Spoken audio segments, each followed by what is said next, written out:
This is our league, and this is your league. Broadcasting from the 55-yard line in Japan to the shores of the Great White North and everywhere around the world on Gridiron America Radio and the Sports History Network.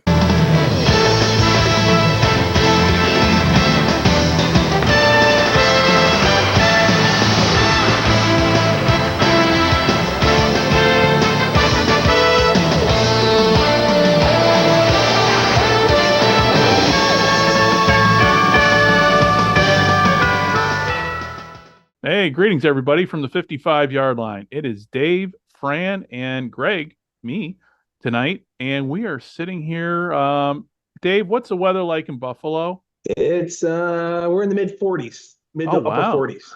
Oh, because last time you and I talked, you were like trying to shovel out from a snowdrift or something. So, oh yes, yeah. We had my mom had 87 inches. Oh Jesus! Wow. And Fran, how's the weather where you are, my friend? 60 degrees. I'm wearing shorts, and wait for it, my cold is finally over. So 2.5 weeks of blowing my nose like crazy. Hasta la vista, baby.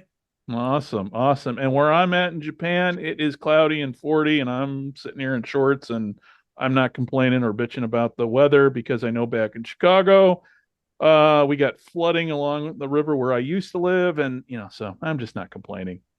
There could, I live in Japan, so the earth moves underneath my feet. That's my main concern. I don't even care about typhoons, which are hurricanes. Back in the States, we call hurricanes, but I'm more worried about the ground. I'm more worried about the ground, what's below me, than overhead with the weather. So anyway, with all that said, hey, Fran, today we are starting. We're trying a new format here with the podcast. So what we're going to do for everybody listening is we're going to do a around the league segment with Fran, and basically Fran is going to give us the audio version of excuse me, I'm only a second cup of coffee here. The audio version of his articles that he writes for our Sports Central. So Fran, my friend, the floor is yours, man. What's been happening this week around the leagues? Here we start in the ECHL, the city of Bloomington, confirming they negotiated a lease. The team will operate the 2024-25 season. It will be owned by Hallett Sports Entertainment. It owns the Indy Fuel and the expanded Fisher's Freight football team in the IFL. The ECHL is thrilled to welcome Bloomington, Illinois to the league and rejuvenated hockey market as 30th member. ECHL Ryan Franklin said, question for you guys. Is Bloomington going to be a good market for the ECHL? And the other question is, David might answer this question. These sports teams own multiple teams, multiple jobs. Does it make it multiple crazy? David, you go first. Dave?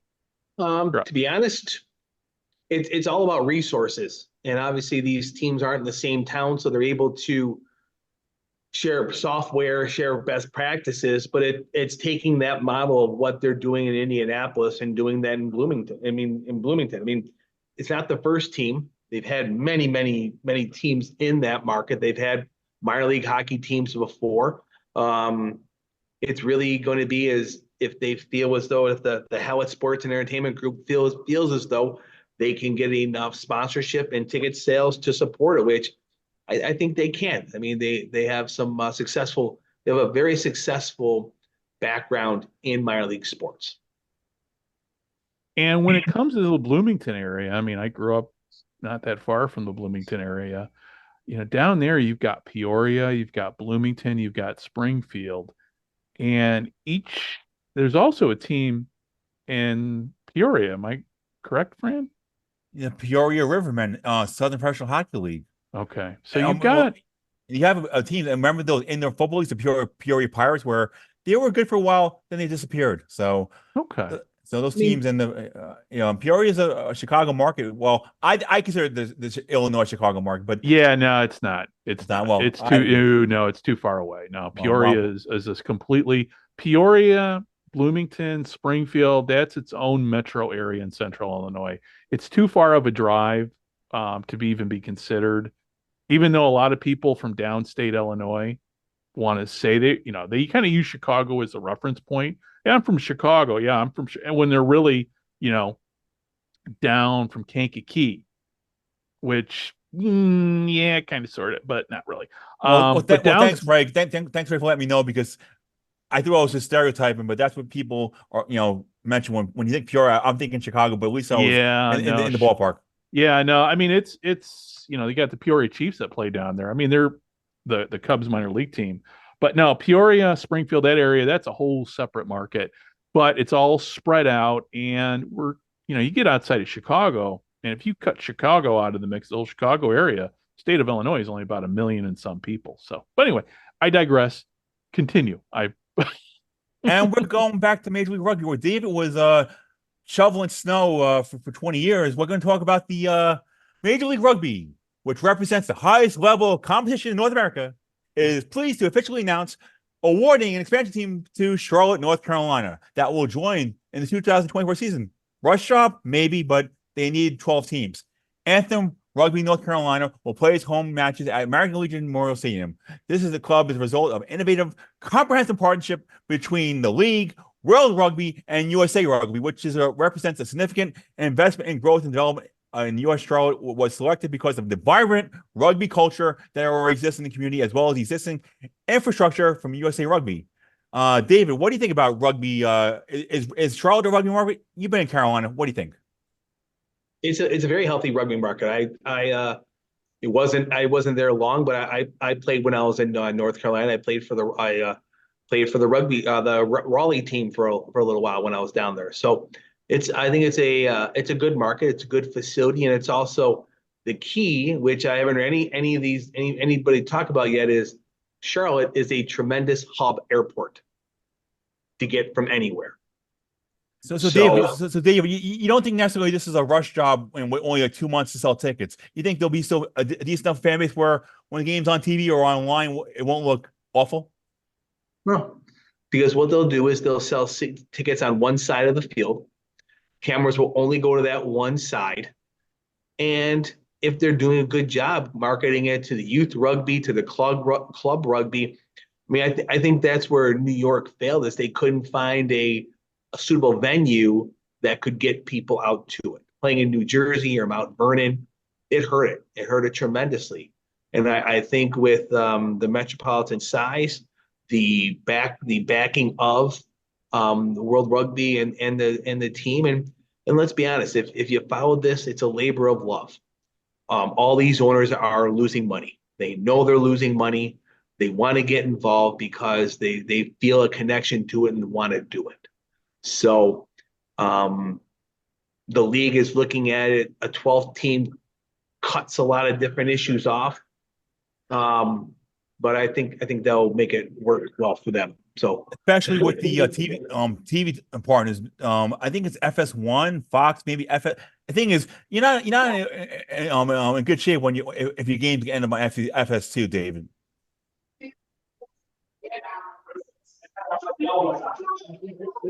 Oops.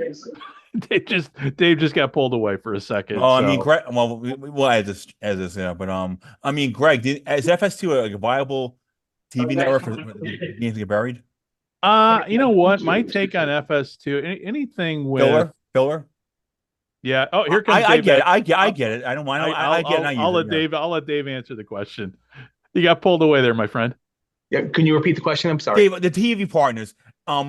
You probably know better than us. Major League Rugby, is it Fox, FS1, FS2? Is there anybody else that's showing these games on national TV? And what do you think about FS2? Is it just a filler network? What's your take? I mean, I think they're looking at it as an exposure.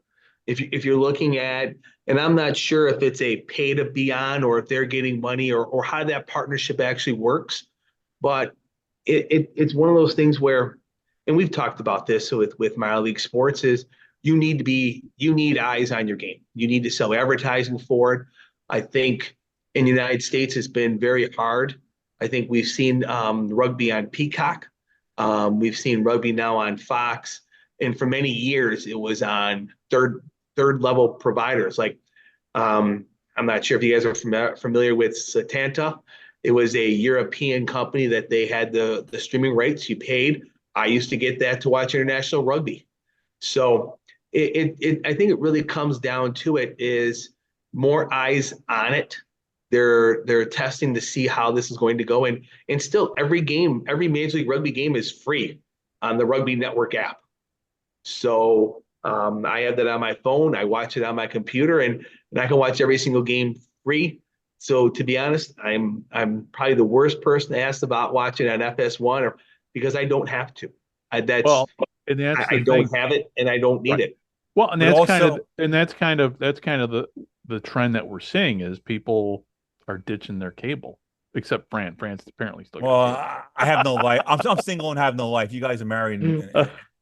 Well, no, but just even on a cost savings basis. But I like having my DVR. Yeah, well, but therein lies kind of the rub with media and everything.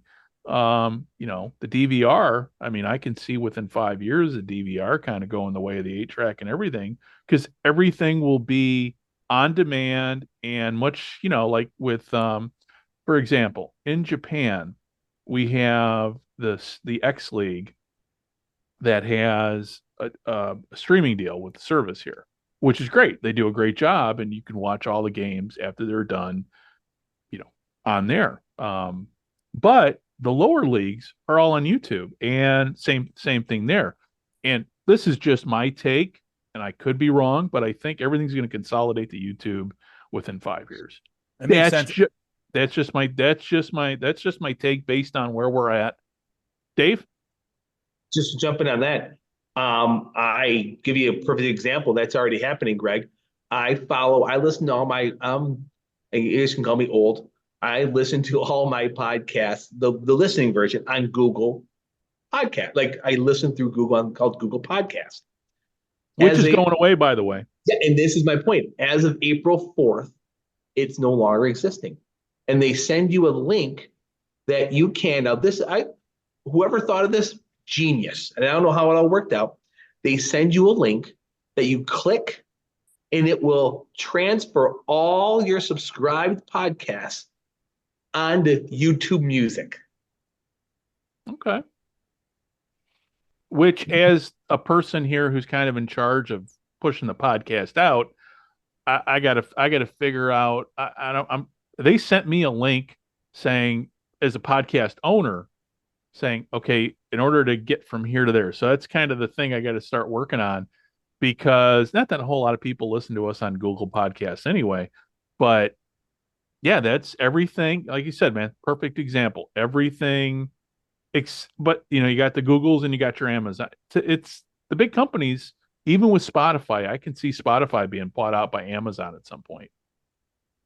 Well, one thing I do like with Major League Rugby is that since I have FS2, they'll have their weekly show. So I may not be able to watch all the games, but I like those half-hour shows where you get all the games, the top plays, where you get an interview. Those shows, I don't care where they are, as long as you have them on someplace, or it's just that's cool stuff where you can get that stuff. And as we move on to the next topic, let's talk about the Pro Volleyball Federation, about two TV partners, where you're going to have here we go. We're going to have the multi-year agreement with Bally Live and Stadium.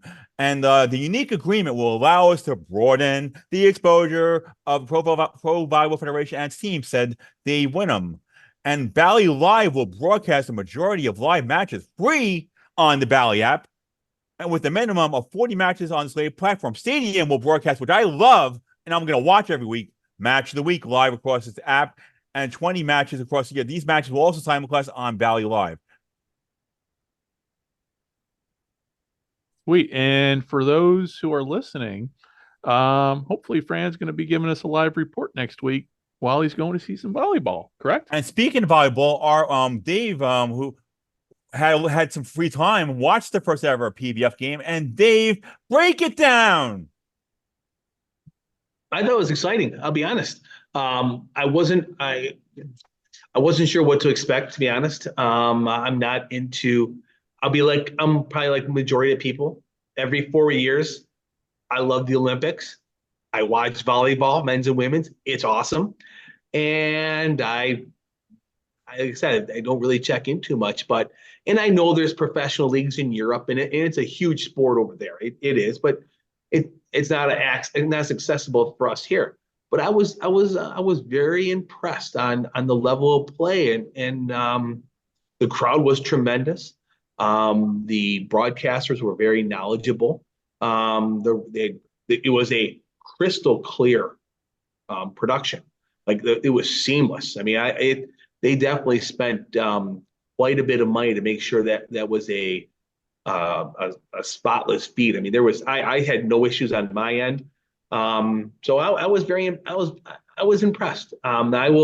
I subscribe to the channel, and I'll get the notification when the games are on, and if it fits my schedule, I'll check in and see that. But it was good. It was very good. Yeah. And Fran, you're heading down to see some volleyball, correct? Atlanta 5, San Diego Mojo in the gas.com arena. I'm going to be down there for 3 straight days. Pro Volleyball Federation, National Varsity Game, and ECHL.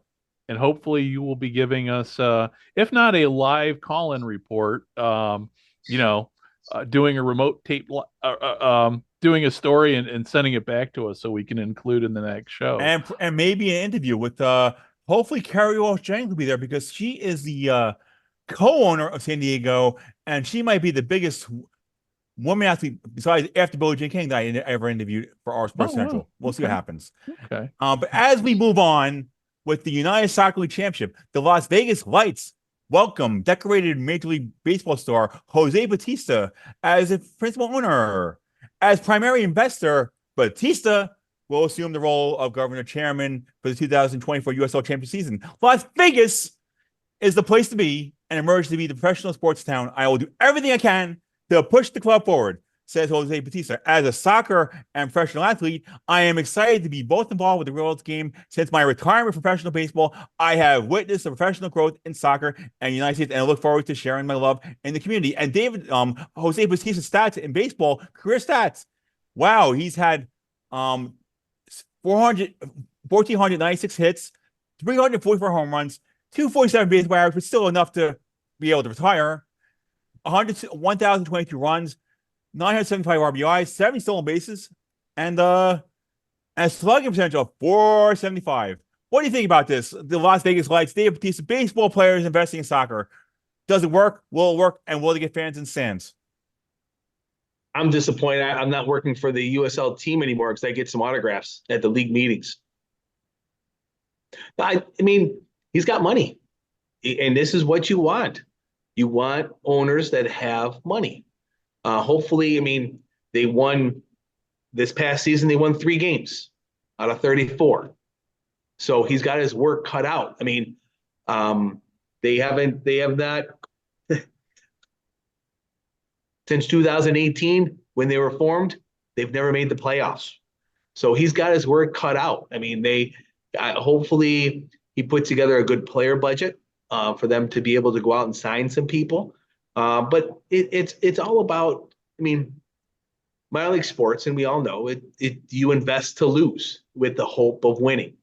So hopefully he's interested in putting some serious money behind this to get all levels of the organization off the ground, the team on the field, the sponsorships, the youth programs.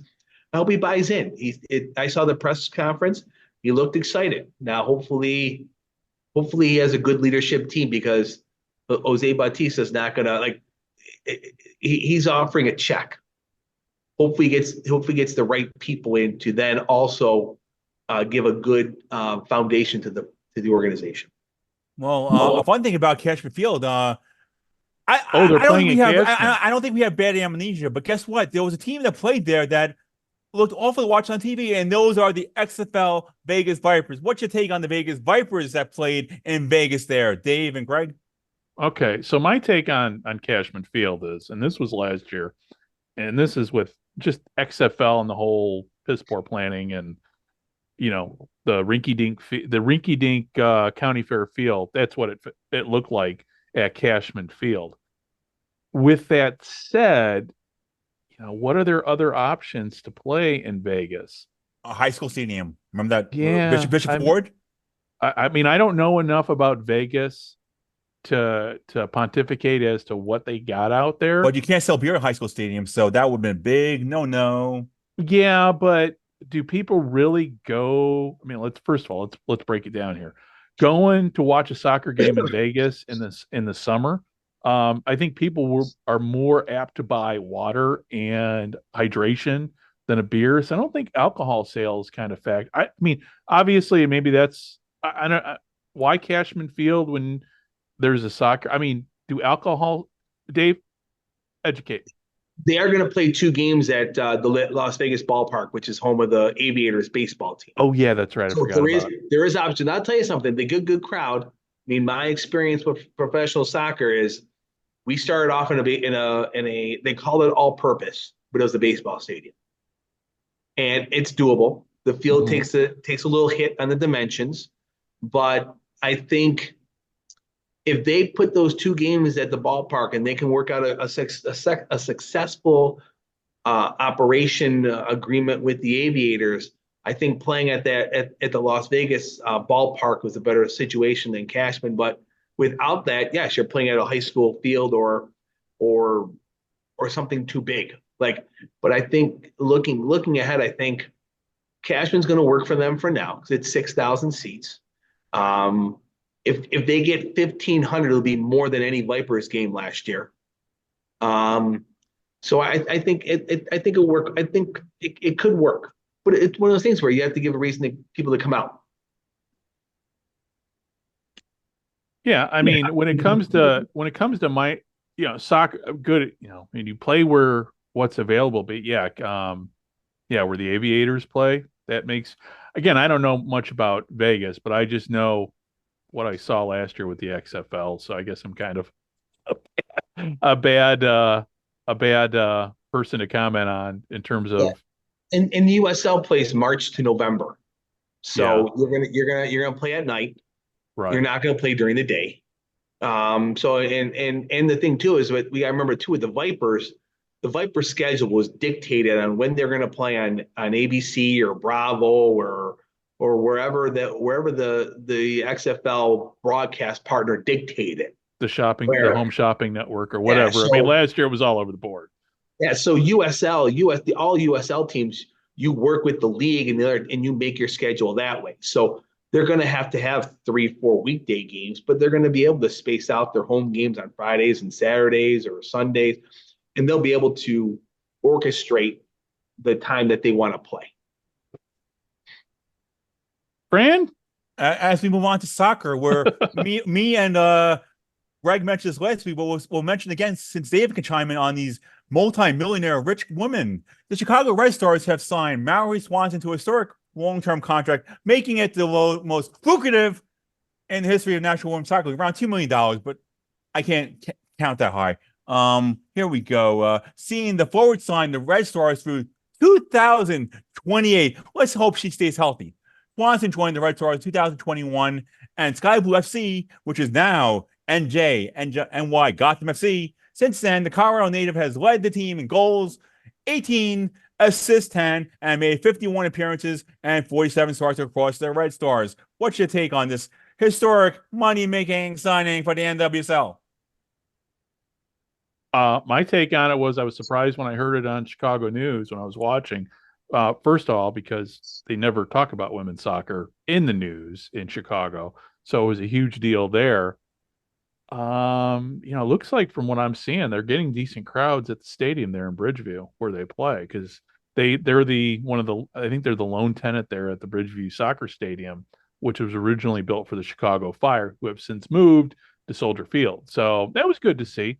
But, having really obviously being out of the States and being nowhere near close to the ground like you guys are, how is women's soccer doing when it comes to an attendance standpoint? Are they attracting the fans? Are they, is it, ratings and attendance, is it doing well? Well, we will find out this week, with the season when they have the historic, all these TV cards cable place. The only rating we're not going to know about is wait for it, Amazon Prime. But when those games get on, we'll get more of a feeling. But some markets love it. Some markets need a little work. But now with more TV money and sponsorships, we'll see what happens. Like my North Carolina Courage we'll definitely see that happening. But speaking of North Carolina Courage, a player that Dave knows pretty well because if he was with the Western New York Flash, United States Women's Soccer League World Cup winner Sam Mewis has opened up her difficult decision to retire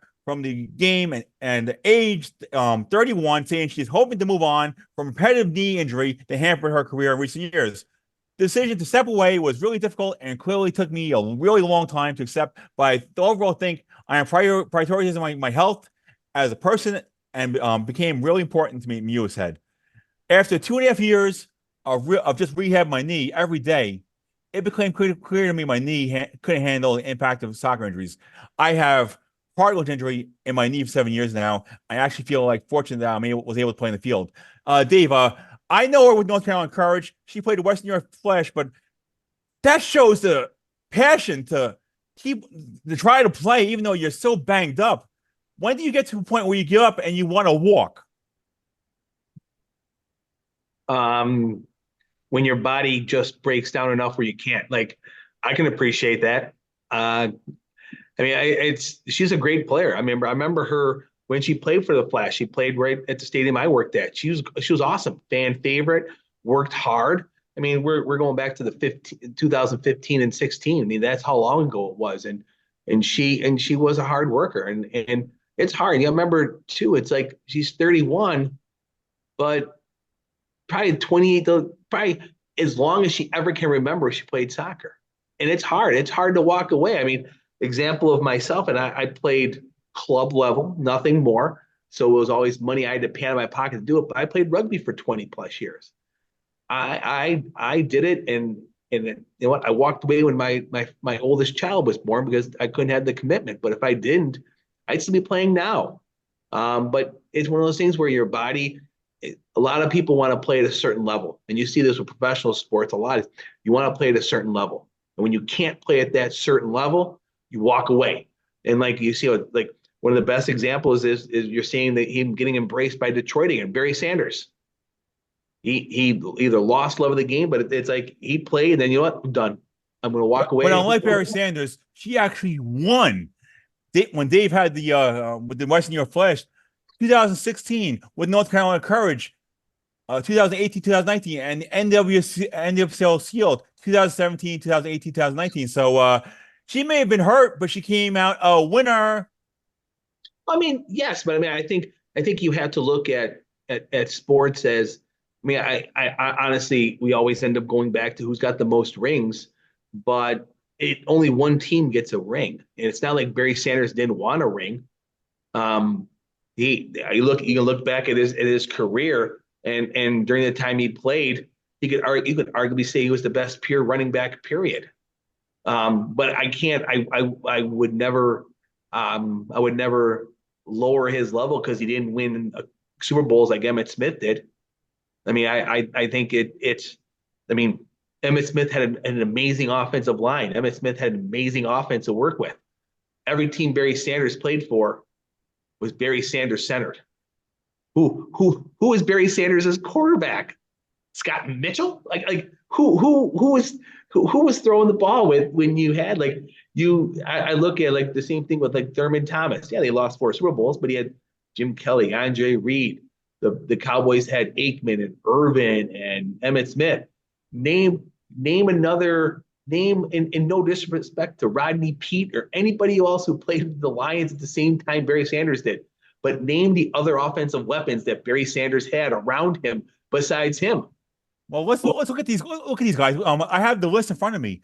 Let's go back to about 92. Was it 91, 92 when they went to? Well, here we go. Rodney Peete, Eric Kramer, and the biggest bust in NFL history, Andre Ware. We had Scott Mitchell and the journeyman David Craig. Scott Mitchell, the Magic Man Mikowski, who had a cup of coffee with the Packers, made millions and disappeared. And Scott Mitchell, and wait for it, one of the worst coaches in NFL history, Frank Reich. So, and then that's about it with that. And then we can talk about Charlie Batch and Gus Frerotte, but they were busts in the NFL. I rest my case. And let's go on to another topic now. We'll move on to we're going to stay in the soccer field a little bit more. We're going to go a little bit lower. USL League One, and we're going to go, the United Soccer League announced it has awarded a USL League One franchise to, wait for it, Naples, Florida, located in Southwest Florida. USL Naples will begin 2025, led by a world-class ownership with decades of experience of global sports industry investments and North American and European soccer leagues. Wow, they must have money. But then again, this is a small minor league team. The team will be called the Paradise Post Sports Complex Home, and creating the winning plan for USL Naples, where consulting advisors and investors for the highest quality of professional soccer, family-friendly environment for the region, said USL CEO Robert Marino. We are committed to growing the local community so that our players will become a source of pride and inspiration for our friends and neighbors. The fun thing about this is, Dave, is that when MLS did MLS Next and that happened, everyone thought USL Championship and USL League One were going to go bye-bye, but they're still getting markets. And I think with CBS Sports Network and the streaming services, Golazo, they're able to get some exposure and still make these leagues viable, where they're fun and entertaining. And wait for it, there'll be fans in the stands. MLS Next Pro hasn't proved that yet. And I think I'd much rather, if I'm going to watch a game, I'd rather watch USL League One than MLS Next Pro with nobodies. Dave, what do you think? It's an interesting question. Are you familiar with the Naples market? I guess MLS Next. Their answer is our players will be on MLS rosters in the next 2-3 years, while none of those players in the USL Championship will be.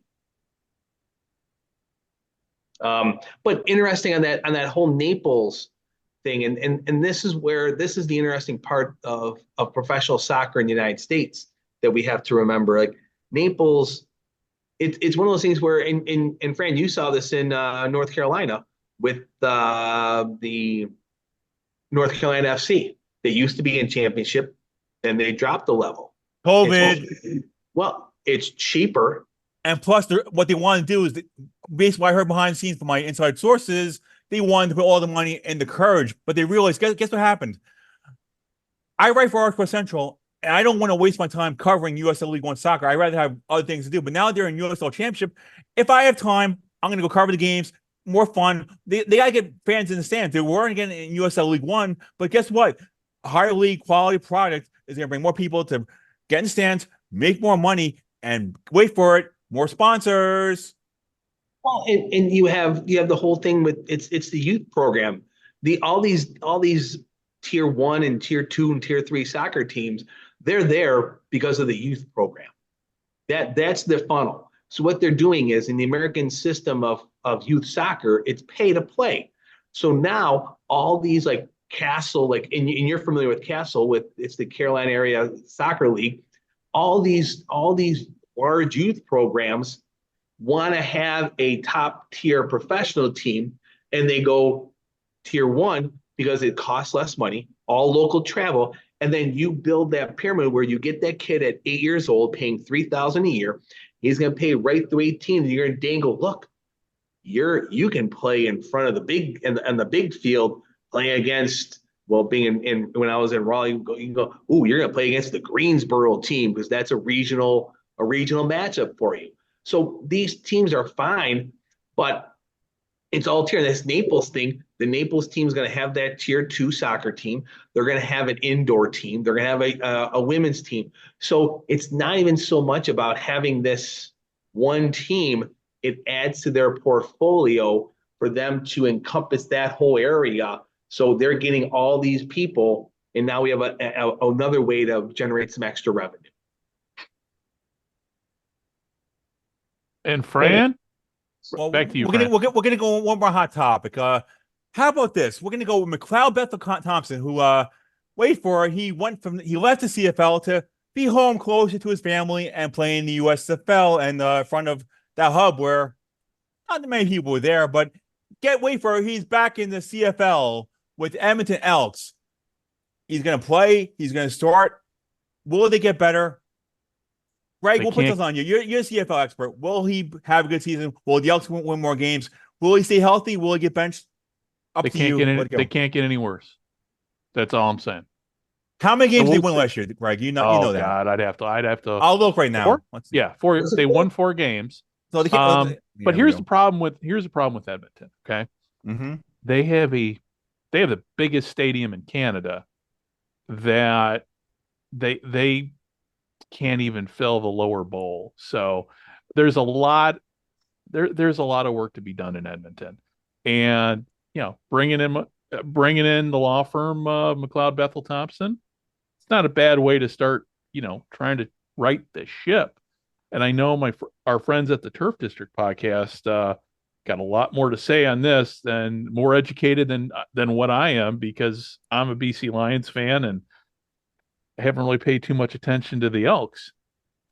But with that said, there's the franchise has fallen on hard times. Nobody's going to the games. So hopefully this is the start of the rebuild. And it seems like they've been rebuilding for a time. Dave? And they also signed one of McLeod Bethel Thompson's favorite receivers in Toronto. Oh yeah, that's right. So I know. Listen, I'm probably more optimistic than anybody about this, because I think with McLeod Bethel Thompson behind center, they could go 9-9 this year. I really do. I think the defense really improved in the second half of the season, and I think the trade for there's a lot of things that I think they have going for themselves. I thought the last quarter of the season, they obviously played their best football, and I think they're probably they need less pieces than I think we truly believe they need. So right. I think that's a good point. Yeah. And I think there's teams with bigger issues. I think Calgary's got bigger issues. I think there's, when you're looking at the West Conference, you're going to have Winnipeg and BC at the top, no doubt about it. And BC's closed that gap. And plus two with the Riders get with the new coach this year. Yeah. So I think there's the Hamilton wild card of who you're going to get. Like, is Bo Levi Mitchell? Like, what are you going to get?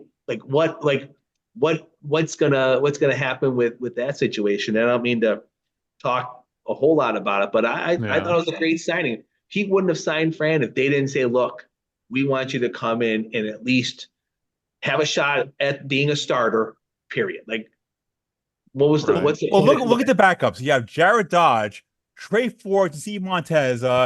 Montez, didn't he have a cup of coffee in the XFL with the Seattle Sea Dragons? He didn't get to play because the other quarterback did not get hurt. So are any of these other quarterbacks a potential play, or just when he gets hurt? I think Trey. Trey Ford didn't. He threw 12 touchdown passes this past year, and only 6 picks.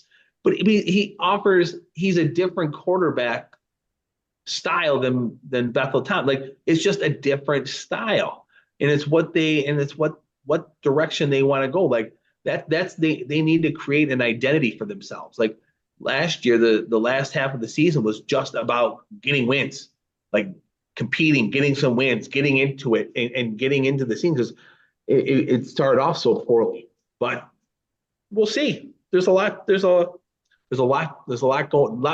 to happen. Oh yeah, and the CFL season. Listen, every CFL season, there's always wild stuff happening, and it seems like at the start of every season, and with the exception of one or two teams, boy, you start the season with one quarterback, you got a guy ending the season with the guy you didn't even know existed, and so we'll see. Question for you guys: with there's now only 8 teams in the UFL, does that give these CFL rosters just a little bit more depth, or are these guys run into the Arena Football League? Yeah, that obviously that frees up. You got a lot of extra, a lot of guys who are going to be out of work looking for teams. I know on this end, but the problem is with that Canadian roster. But I think quarterbacks are not impacted. Well, when it comes just the ratio. Yep. Well, you've got the ratio there. Mm-hmm. So there's always limited slots. There are limited slots internationally. I know over in Japan, you've only got so many in playing and guys that are thinking, well, I can play international football. Well, you know what? There is a whole level of difficulty playing international football when it comes to culture, when it comes to money. because if you're going to play in Japan, you're taking a huge pay cut now with the exchange rate, and also too just fitting in with language and everything. So yes, there's going to be a surplus of players. It's going to be the consolidation of spring football in the States is going to benefit the CFL, but how much, I guess, is kind of a wait and see. And then obviously next year, we don't even know if the spring football experiment will work. Well, we'll see what happens. Barring a COVID again, we'll see what happens. Yeah. You guys want to hear some breaking news while we're recording? Yeah, go ahead. Vince McMahon resigns from roles with WWE. I just saw that. Assault and trafficking allegations. Dude. Awesome. Bye XFL. Vinny Mac, go stay home and cheat on your wife. Go ahead. Bye.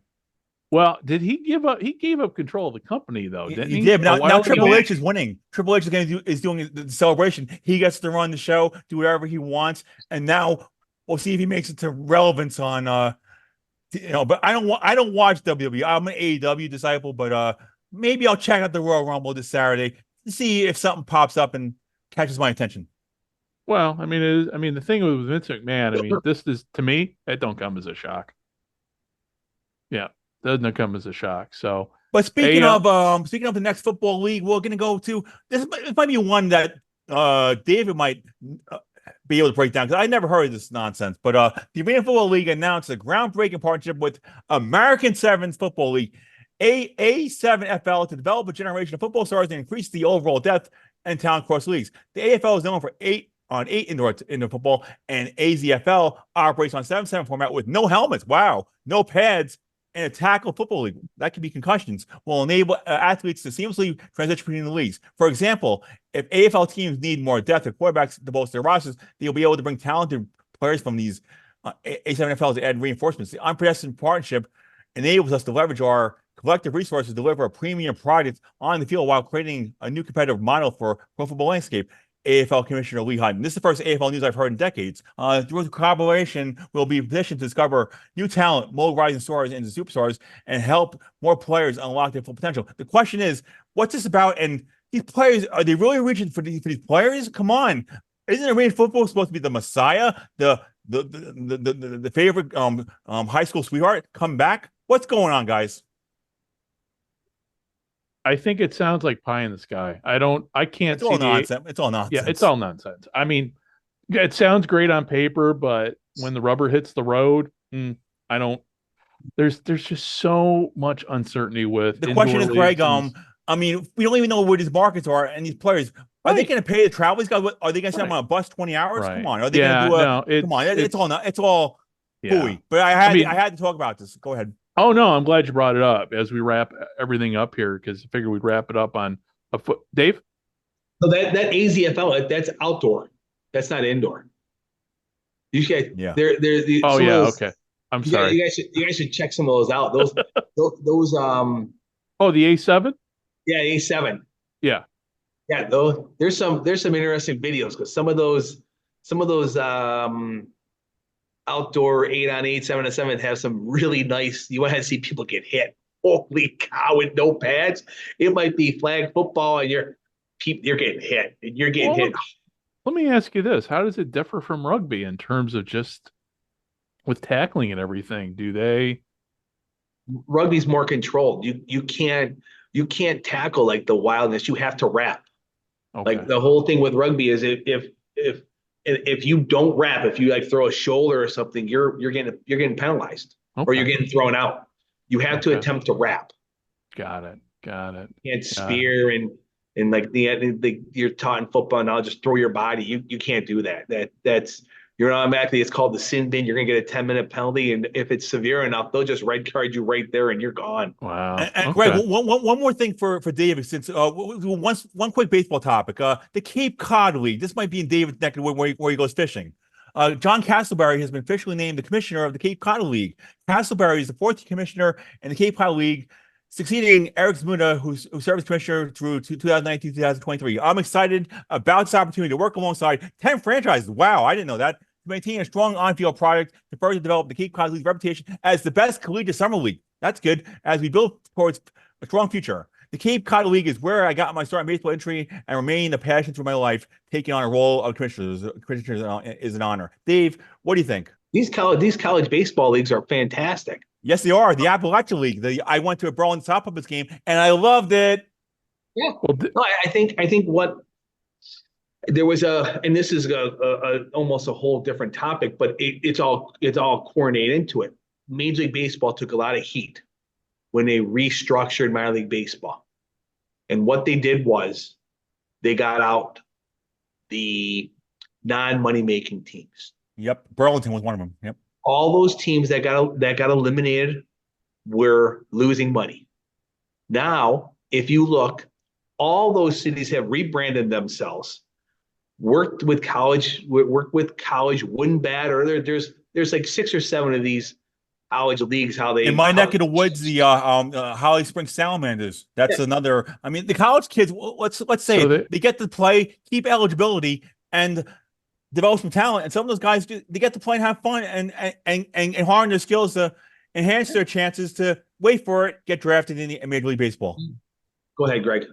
Oh, so in essence, then with the now, because that was the subject I wanted to wrap everything up with. Obviously, was talking minor league baseball. Just kind of touch upon it as we approach February and pitchers and catchers are going to start reporting. We're going to start thinking about baseball. I know here in Japan that we're already talking about, next season already.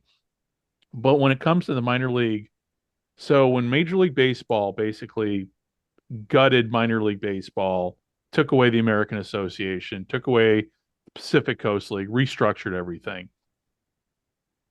Even though they got rid of teams, those teams are still, most of them are still around, but it just in a different form, correct? Well, the dumbest thing was they changed the branding, which killed. They had to get those league names. Those numbers were and names were a joke. You got to do the branding and get those. Like the leagues disappeared. Now they have the names, the league names brand. You got to do the branding where people, not this AA1, AA2, wherever they were called. Right. So, but using a good example, I know Fran mentioned Burlington, the Burlington Bees out in Iowa.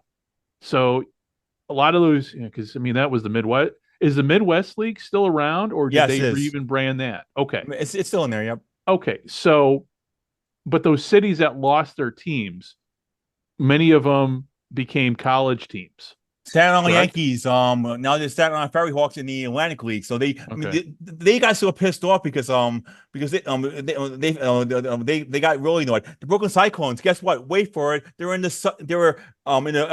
Southern League where they're a totally different league where the weather's different. So yep. Okay. All right. Well, guys. Oh, go ahead, Dave. Go ahead. Okay. And there are different stipulations. Like we have to be honest too about there are a lot of these cities that lost their team that were playing in dilapidated stadiums. They looked at it and they took the 120 best.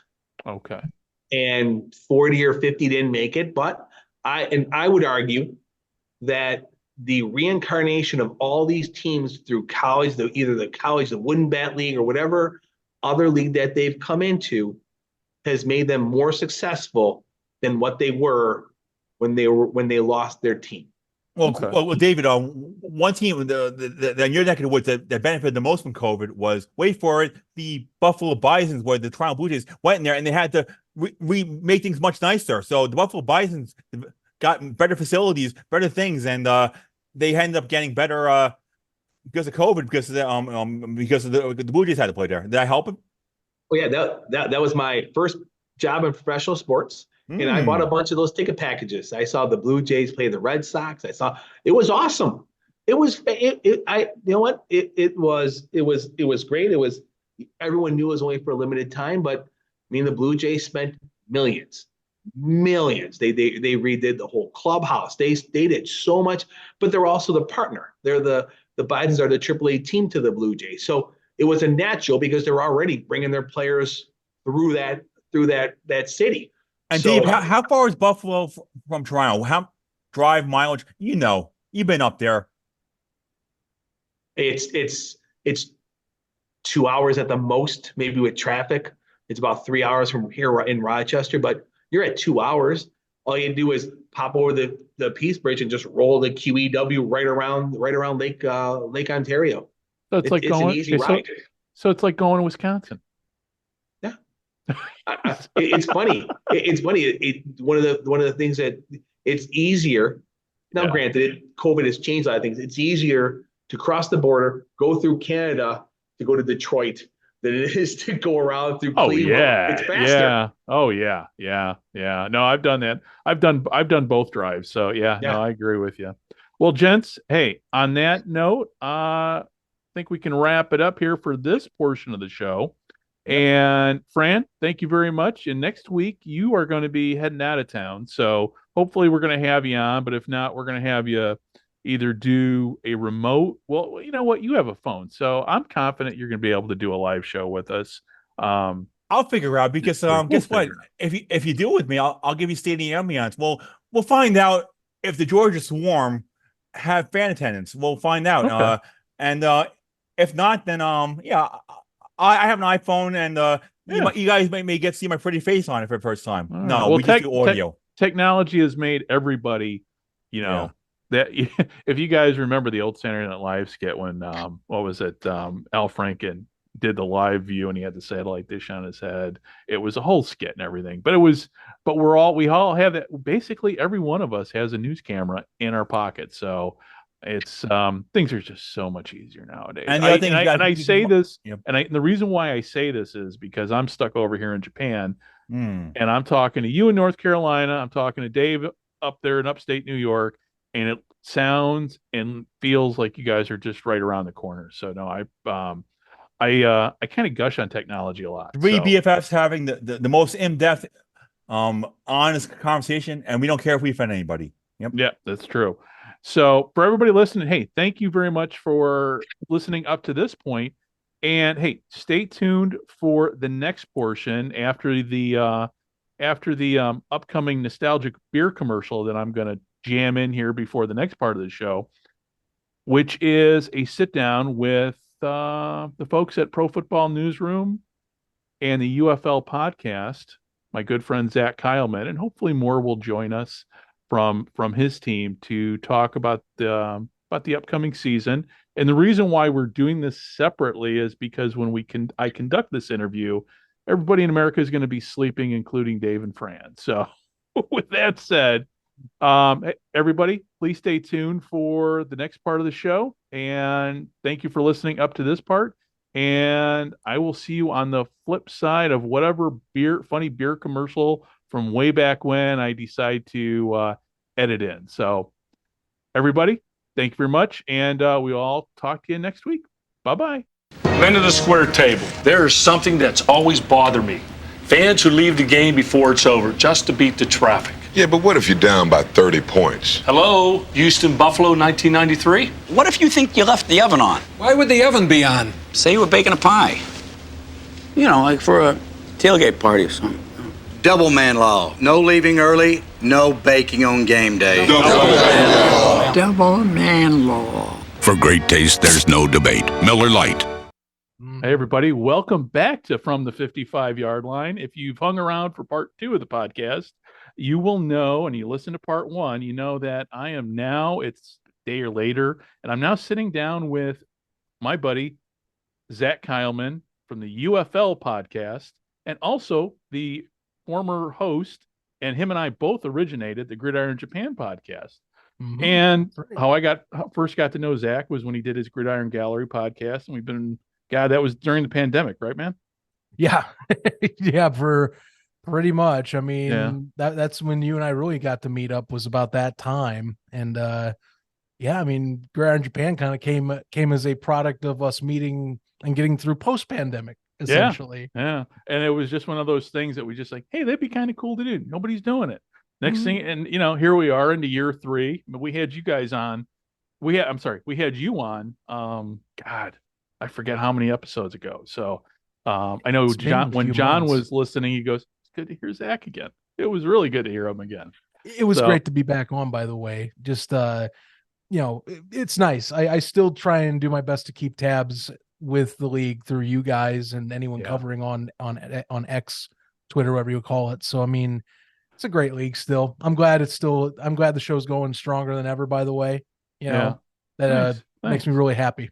Yeah, thanks. Hopefully for next season for me, it was a personal challenge during the last 2 seasons, because I had a move from the U.S. to Japan for last season. Then I had a move from my rental place to my condo during the middle of this season. So going into next season, I think we'll be in better position to do hopefully more. We've got a website up now, and hopefully I'll be kicking out articles with the new season coming up, because that was the one thing I wanted to do. Very nice. Was to do some sports writing. But right. With everything going on in my life, and also too, there was one other thing that factored into me not kicking out any writing, and it's carpal tunnel syndrome. Oh, I didn't know you're dealing with that. I dealt with that towards the end of my career as a probation officer. In the last 2 years, it was painful, and I had to, basically I had to suck it up and power through it, because I had to type my report. Nobody else was going to type my reports up. So after I retired, I'm like, okay, I'm trying to stay away from the computer as much as possible, because it's roofers get it. I had an ex-girlfriend. Her father was a roofer, had it really bad. And so I knew about it, but then there was that moment at work, all of a sudden, why do my wrists hurt? Ooh. Yeah. And so you power through it and everything. So, but it's been almost well over a year since I retired. It's gone away. So hopefully by summer and everything, I'll be limber enough to start kicking out. I mean, I've got a laptop. I'm retired. I got plenty of time. So, but anyway, enough about me. How are things going with the UFL podcast? I think things are going just great. It's a hectic time right now for at least the show and Pro Football Newsroom in particular, where we host the show. It's a lot of keeping up, a lot of day-to-day analysis, and I guess documenting of what's going on to the best of our ability. Mostly got to give a lot of praise to our guy James Larson, because he's been, you talk about us like we're doing a lot right now there at PFM, but he's in like overdrive mode, making sure he's keeping up with any of the transactions, getting any insight on transactions or letter of intents that are going through with players. But yeah, we're doing great. We actually just started a second show that we're going to do this season for the UFL side of things. We're calling it Around the UFL. Okay. So basically one problem we had, and I think I mentioned this to you on the side. So we do the UFL podcast on Fridays during the season. Usually in the off season, we'll do it like once or twice a month when we get some news or things we want to talk about. And what we learned during the seasons the last 2 years is we don't have enough time to jump on like a Sunday or Monday night to do good recaps. We do recaps in a Friday episode, and the week's already gone by, Greg. Right. So for us, we're going, this feels like we're just doing it to like punch a bullet point we missed. And we have listeners that they're dedicated people, but they're like, hey, we would love if sometime you can do like a Monday recap show or something like that. So it's not like we're going through an hour and a half slog every Friday, getting to the stuff we really want to hear, like previews and news and transactions. And sure enough, we've grown PFM. We have a massive slate now of content creators. And I've been with my buddy, the Ref, who has founded this thing back in 2018. He got me in 2020, and it is amazing how the site has grown in just 4 years, in less than 4 years time. Yeah.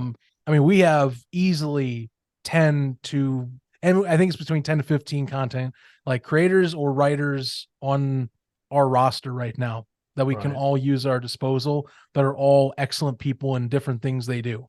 Yeah. And of course everybody work, and that's the thing. It's a labor of love with you guys too. Right. And it's, for lack of a better term, it's almost a second job for all you guys. It kind of is. It kind of is. It's definitely the passion project job. You know, like I me, I have my own thing right now in Arizona that I moved down to do. Yeah. But this is the thing that I get up for that specific position because it's a dream position for me, by the way, where I moved to. But I also get up for that other part because I get to do football, Yeah. content creation, and now writing articles, especially this year.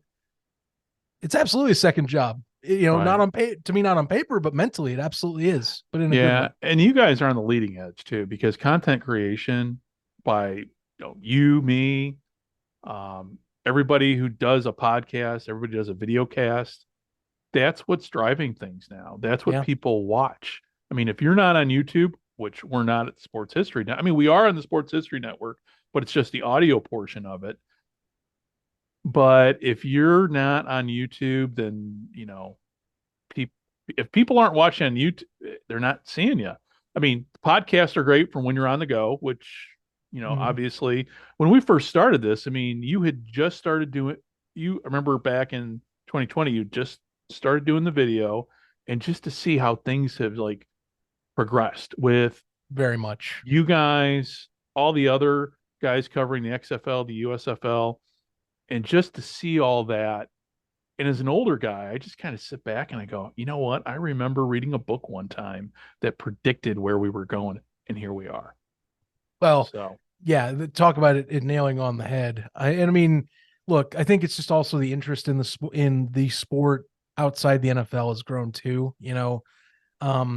Not everyone talks about it, but funny enough, the Alliance of American Football's 5th year anniversary is coming up next month, at least the start date. Yeah, wow. That was 5 years ago. Yeah, think about that. And I do, the more you look into it and you kind of see how hindsight is 2020, and you see how that was kind of like the martyr that really kicked things off.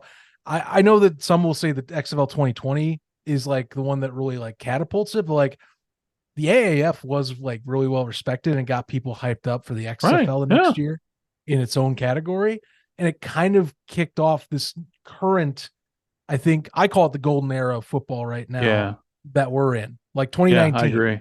Not just the NFL with its top ratings and everyone even more so invested in it than ever, possibly going to maybe even put a team someday in the UK, but like, we're just talking options here, like people like recognizing, oh my gosh, look at all these places I can go see football if I'm beyond just the NFL, because the more you get hardcore fans and the more fans getting attached to it, they want more of it. And I think we're seeing that, at least they're interested in it, and here we are once again. The UFL, it feels like, is now 5 years later. It has that kind of hype around it, like the AAF and the XFL 2020 did back at the time. Like, I think I've seen more casual fans talk about it like that. Okay. And, we're 5 years in, and the AAF, I mean, indirectly, as it died, kind of helps kick off what we're all doing around. The Arena Football League's back again. And it died in November of that same year, funny enough. Oh, yeah. Oh, I didn't even think about that. Yeah, you're right. Everyone forgets that that around Thanksgiving is when the AFL had pulled everyone out of the offices in their 6 cities, and then they tried to see if they could do a traveling tour style of system, and then they had to axe it because of pressure from bankruptcy issues and debt. Okay. Now, and we're going to talk about the AFL in a little bit here. But with spring football, so when you're talking, that's the thing. Nobody really talks too much about the AAF when we're talking spring ball. And of course, you and I are in those. And I think we're at a point now where, thank God, I'm going to be honest with you. I am glad. I'm hopefully the XFL versus UFL fan base, that battle is over and done with, because it was wearing me out. It was wearing anybody who was on social media. It was back and forth. And, bottom line is we all want spring football. We all want football. We all want spring football to succeed. And just to see, I kind of equated it to, and there was a point there where there was a Jerry Seinfeld line that made me. This will be good. I'm up for Seinfeld anything. There was a Jerry Seinfeld line that was in my head as I'm watching these arguments. And the quote is, hey, we're rooting for laundry. We're rooting for the logo. Because if somebody asked me who's sewing, the players with the players in both leagues were not household names. The only people that really knew these names were the hardcore fans like you and I. But ultimately, when the league started up, it's like, okay, guys, you're just rooting for a logo at this point. But now here we are into the first season with the UFL, but really, would this be season, if we're with the USFL, season I say, if you're 3? starting with the USFL, this would be year 3. 3. Mm-hmm. And then XFL, you got year 2. Mm-hmm. So you've got some names, you've got some recognition, and at least with the XFL, they kept the markets that were the strongest. Now, I don't really know much about how that decision came down with the USFL markets. And so, do you have any insight as to how this all came about, where really, we had 5 XFL teams and only 3 USFL teams? Well, I will say that there's a caveat to that, because I know you'll see there's a little overlap. So you look at the XFL one, I think is pretty self-explanatory. Honestly, the 4 markets that aren't named Houston were all the highest selling ticket markets and most interest. So that one right out of the gate, you go, oh yes, absolutely. And also you look at the merger, and I think just based on the fact both of them are talking what best work for each one, I'll be honest with you, if they were since they went to the XFL hub system, which for those that maybe listen to your show and don't know what that is they go and they live in Arlington, Texas. This is what's going to happen this year.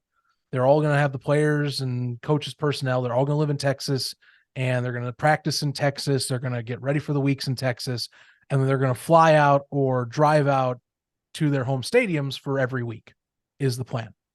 They want the engagement of the in-stadium experience with the benefits of having workers' comp and travel benefits from Dallas being an airport hub and Texas being light on workers' comp, from what I understand. Oh, I didn't know that. Yeah, well, that in Texas, at least Texas. The workers' comp thing, don't totally quote me on that, but just based on my arena football knowledge, I would have to guess the workers' comp ain't too bad in Texas, just being clear. And if we're talking AAF, remember, the Orlando Apollos had to practice in Georgia because of workers' comp issues. I forgot about that. I remember that. Yeah. If you want to talk about 3 keys to running a football program or football program, ever since I've gotten in and started really digging into this stuff, workers' comp, taxes, and travel are always going to be the bane of your existence doing football.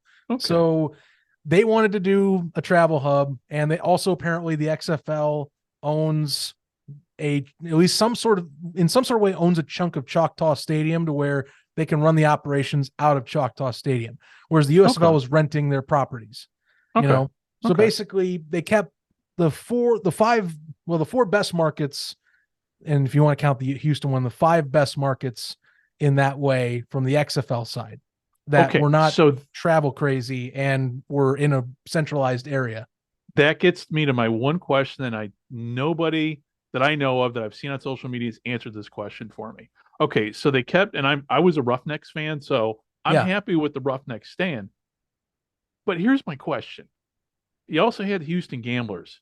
Couldn't they have just taken the logo off one helmet and slapped it on and just call them the Gamblers and keep them even though they're to me, that was the one thing about this whole thing that did not make sense. I know you had fan base, but team, again, I'm confused. So what's your take on that one? I understand. Honestly, if you want me to be as crystal as I can be, I think that the pressure from just having the Roughnecks be in the city and being the recency bias team, since they had 2 really good rosters over the past 4 years, between 2023's iteration that won their conference, or that at least one was top dog in their conference up until they lost their conference championship game, and then the 5-0 roster that everyone knows PJ Walker from, that him getting his way to the NFL and really putting spring players on the map again. I think that's why, the Gamblers do, look, I talk, and I think you kind of know this. The ref is based out of Houston. He lives in Texas. Yeah. And so he has a really good thumb on like that. There are Gamblers fans that are still down in Houston when he's talked to them. But I think the Roughnecks being an XFL brand and it being more recent and more in the carried public more eye cachet. Recently. Yeah, exactly. I think that's the deal. It just has a little more cachet. Plus, I mean, you look on Facebook like I do. I mean, you got people signing petitions to keep the brand around. I mean, it was probably the best decision they made, was to just Okay. appease to that group of fans and grow that brand anyway. Now the kicker is, and here's where this ties in, is to also why, the USFL doesn't, on paper doesn't have 4. Right. The kicker is it has the head coach and the roster of the Gamblers there. So Okay. the Well, Roughnecks exist, but Yeah. it is not Wade Phillips's Roughnecks. It is Curtis Johnson's Roughnecks. Okay. And Wade Phillips they retained because, well, they let go Hines Ward in San Antonio, and so basically him and his Right. staff now retain San Antonio's roster. And I think that got lost in the noise. Yeah, it was very confusing how they did it, but it was to, as they said, 50-50 split. They really wanted to make sure it was 50-50 on the personnel front. Okay. In that regard. Like, yes, the brands aren't 50-50 split. I love the Gamblers brand, and it's a shame that it might not come back. Right. Even in any scenario where this league exists again, it would have to be like a completely new city.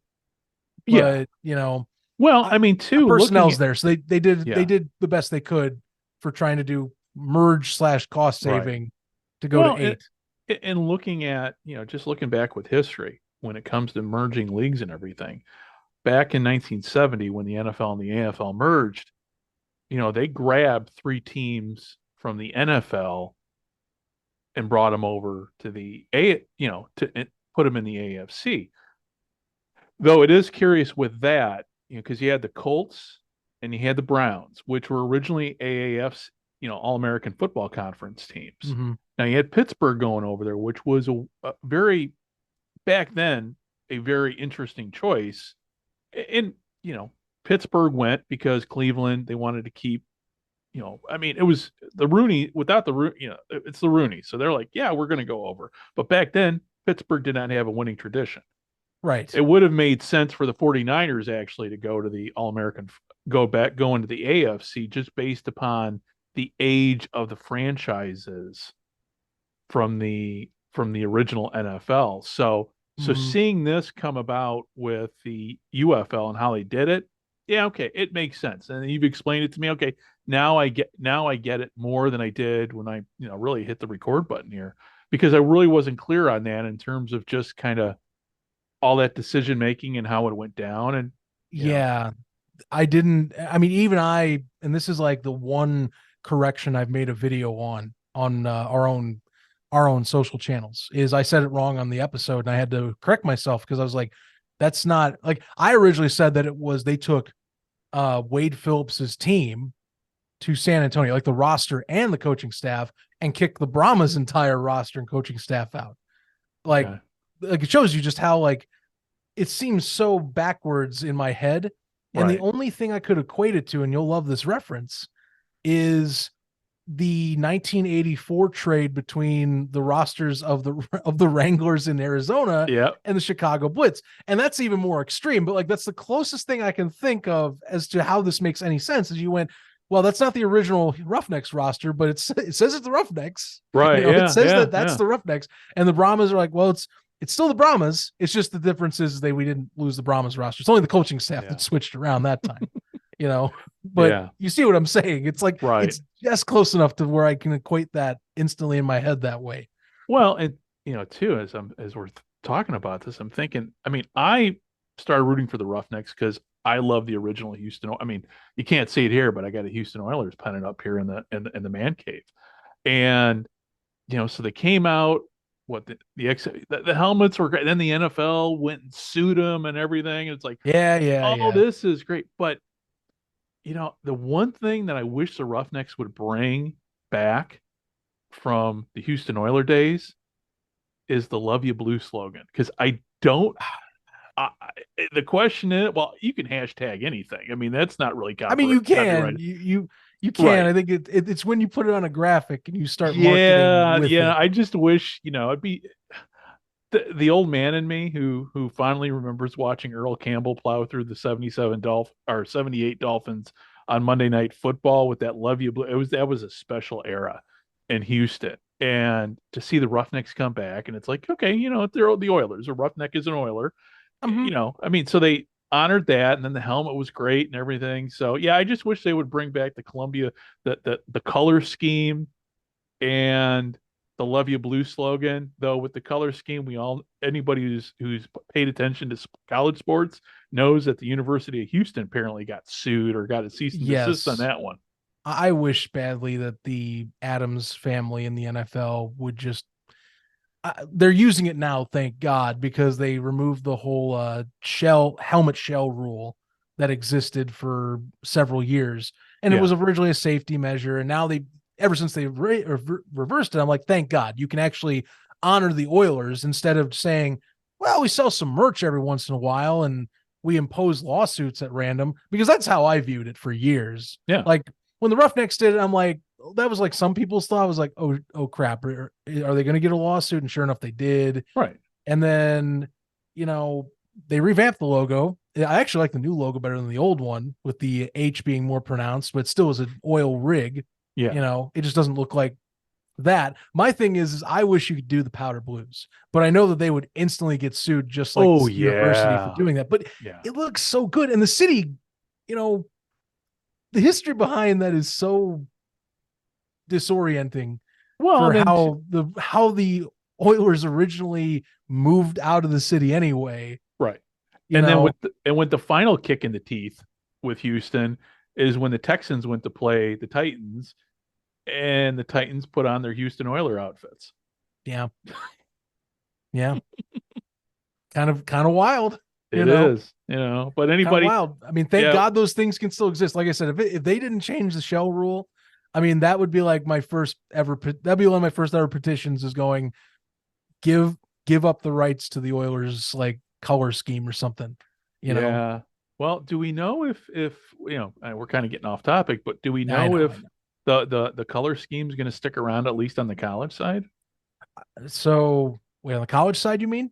Yeah, with the University of Houston. I actually haven't looked up what's going on with that, but I think they have to. I think they basically did back down. Although what's funny is there was no lawsuit for Rice, because Rice did. Really? If you look this up, Rice last year also did a powder blue color scheme and did a tribute to the Oilers, but they didn't get shot down. Okay. By the Tennessee Titans or the NFL. They were left alone. I think it's because the Cougars were in the Big 12, where it's bigger money and more viewership. Okay. That the NFL went, okay, enough's enough, and they basically had to go and talk to that school. But Rice was they did it too, but they didn't get any flack for it. I completely missed that news. But then again, over here in Japan, when it comes to college football, it's really hard for me to watch college football, especially with watching the prime time. Well, just watching pro football in the States over here in Japan as a challenge, because I've got to get up to watch a Bears game. I got to get up at 2 a.m. or 3 a.m, and I'm just, that ain't happening with me. So I miss out on a lot of the college stuff. But I didn't know about what Rice did. Yeah, I'm going to drop that in I know we're talking on Zoom. I should be able to drop it right in a little chat here. Yeah. So I'm going to do that while we're talking, because I did just find it. And like I said, it's pretty good mock-up. It's just that, like I said, it's because they're a smaller school. They're in, I think it's they're in the AAC. So, not really a big need to go and smack down the AAC schools. Yeah. I mean, different. It's a little bit different up where you can like get away with it, I guess. But still, like, you can tell it's Oilers uniforms. And it hasn't popped up yet. Yeah, I'll you'll see it right now. I'm posting it right now. So with that question, so since we're talking football fashion, so there's a rumor that I saw going out with the UFL, they're redesigning a lot of the uniforms.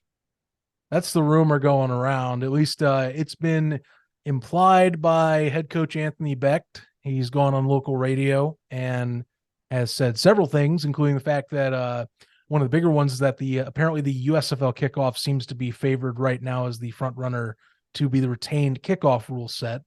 And then they're still trying to diversify the rules. But the uniforms, it sounds like, are on the table for being at least touched up. I don't know how drastically, because I mean, both leagues took a complete different approach to uniforms. The XFL wanted to be like a lot of innovative in terms of like textures and like stylization with the helmets and all that. And the unis were a specific pattern, with like the little, I think like certain croppings, and then the USFL wanted to do it like as close to the OG uniforms as possible with like a modern flip to it for the most part. Sans the showboats, because I think the showboats, they just wanted to match more the Memphis like Grizzlies color scheme. Oh, that explains it, because I could never quite get my head around why the showboats were all of a sudden. I mean, like, okay, wait a minute. It was more city branding. That was what they were trying to do. Okay. Mm-hmm. Yeah, because when I saw them, I'm like, oh, that's not the showboats that I know, and I was like, okay, well, if the showboats wanted me as a fan, they kind of I'm a football fashionista, so they lost me on that with the uniforms. But I know no red and silver, and no red, silver, and white. No Reggie white flashbacks with these. Yeah. So, yeah. No, because when it comes to football, I mean, that people don't realize how important getting the uniform right is for a team, because if you're going to attract the young fans, that's the first thing that they lock into is how cool are the uniforms. I know that's how it was for me back as a kid when I first saw the Dolphins uniform, and even to a certain extent the original the St. Louis Football Cardinals uniform, which is why I'm still a huge fan, because of that. For whatever reason, that as they used to call it, the chicken head on the helmet. Chicken head. It spoke to me. So, but yeah, getting the uniforms right, I would think, because that's going to be the next thing we have rolling out, right? I mean, we've got the schedule getting rolled out yet? No, schedule's not out either. That's actually probably going to be the next thing, is the schedule. Which we were, at least us at PFN, were thinking it was seeming like it was going to be out this month. There are a few times that it was like we were expecting it to be out on a certain week, and it just hasn't happened. But you look at like how the USFL's done it in years past with tickets, and even the XFL, as long as they get it out 2 months in advance, that's like the threshold. It seems it's not ideal, but as long as they have like a roughly 2 months leeway to start selling the tickets properly that are single game, like they're still doing season tickets and deposits. Actually, they're doing season tickets for every venue except for Houston, which is possibly part of the equation, is that they have not finalized their venue yet. We're still waiting to see what the official Houston venue is. There's rumors. Right. There's rumors that it might be Rice Stadium that have been flying around for I saw now. Those rumors. Yeah. But it's not finalized. That gets into my next question here with the league, the combined league. Because my big issue last year was with the XFL was the leadership and the way some things came off with, first of all, and you and I had this discussion at one time, it's great if The Rock is out there, but I don't need to see The Rock on my TV every other 5 minutes selling something. Yes. And Danny Garcia, I don't know how tight you guys are with the new leadership of the UFL, but to me, is she gonna be the head of this? Who's in charge? I guess. That's really kind of where I'm going. Answer me that, and then I guess I'll have follow-up questions on that. No, it's fine. So I guess a little recap of how this merger works. So again, it's supposed to be 50-50 of the ownership groups between the two. So Fox owned 100% of the USFL. So they're going to own, in theory, and again, this is just how they phrase these together. I don't know if this is actually the split, but that one half is all Fox Sports that owns it. So that's the USFL side. Right. They were the only ones that invested in the USFL. So Fox Sports, is like one of the majority big wigs owning this. Yeah. The other side of this, the main people you need to know, Redbird Capital, that's where Jerry Cardinale comes from. They had the majority stake by far in the XFL. They owned I want to say 80%, but that is just a rough remembrance. I know it's not anywhere close to like a 60-40 between like The Rock and Danny and Redbird. Like Redbird owns and basically is the big hoss that was running the XFL operation and kind of swinging around. Danny and Dwayne both own chunks, but they're more PR faces. And Danny was more handling, I think, league operations side last year, where she would do behind the scenes like work, but she's an owner, but she's a minority owner. They're both like minority owners in the grand scheme of it.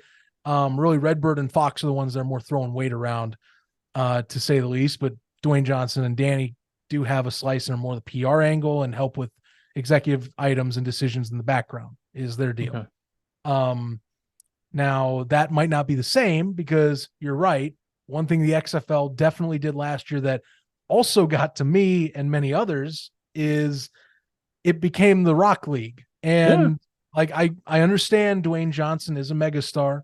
I understand he pulls quite the crowds, but the message I felt by mid-season got very lost, and you could tell in the television marketing for the league, ABC, ESPN, Disney, I know I'm going through entities, but like Disney themselves, who they partnered with for the TV, ESPN, ABC, networks, FX, the promos started altering to less of The Rock and Danny in the promos, more about the football. And some of that could come because they had footage, but the message really shifted to becoming less about the Rock's league and more about this is a quality football league. And you can see in the UFL marketing so far, since they officially announced this at late December, like the Rock's in there, like all the promos on Fox have his voice on it.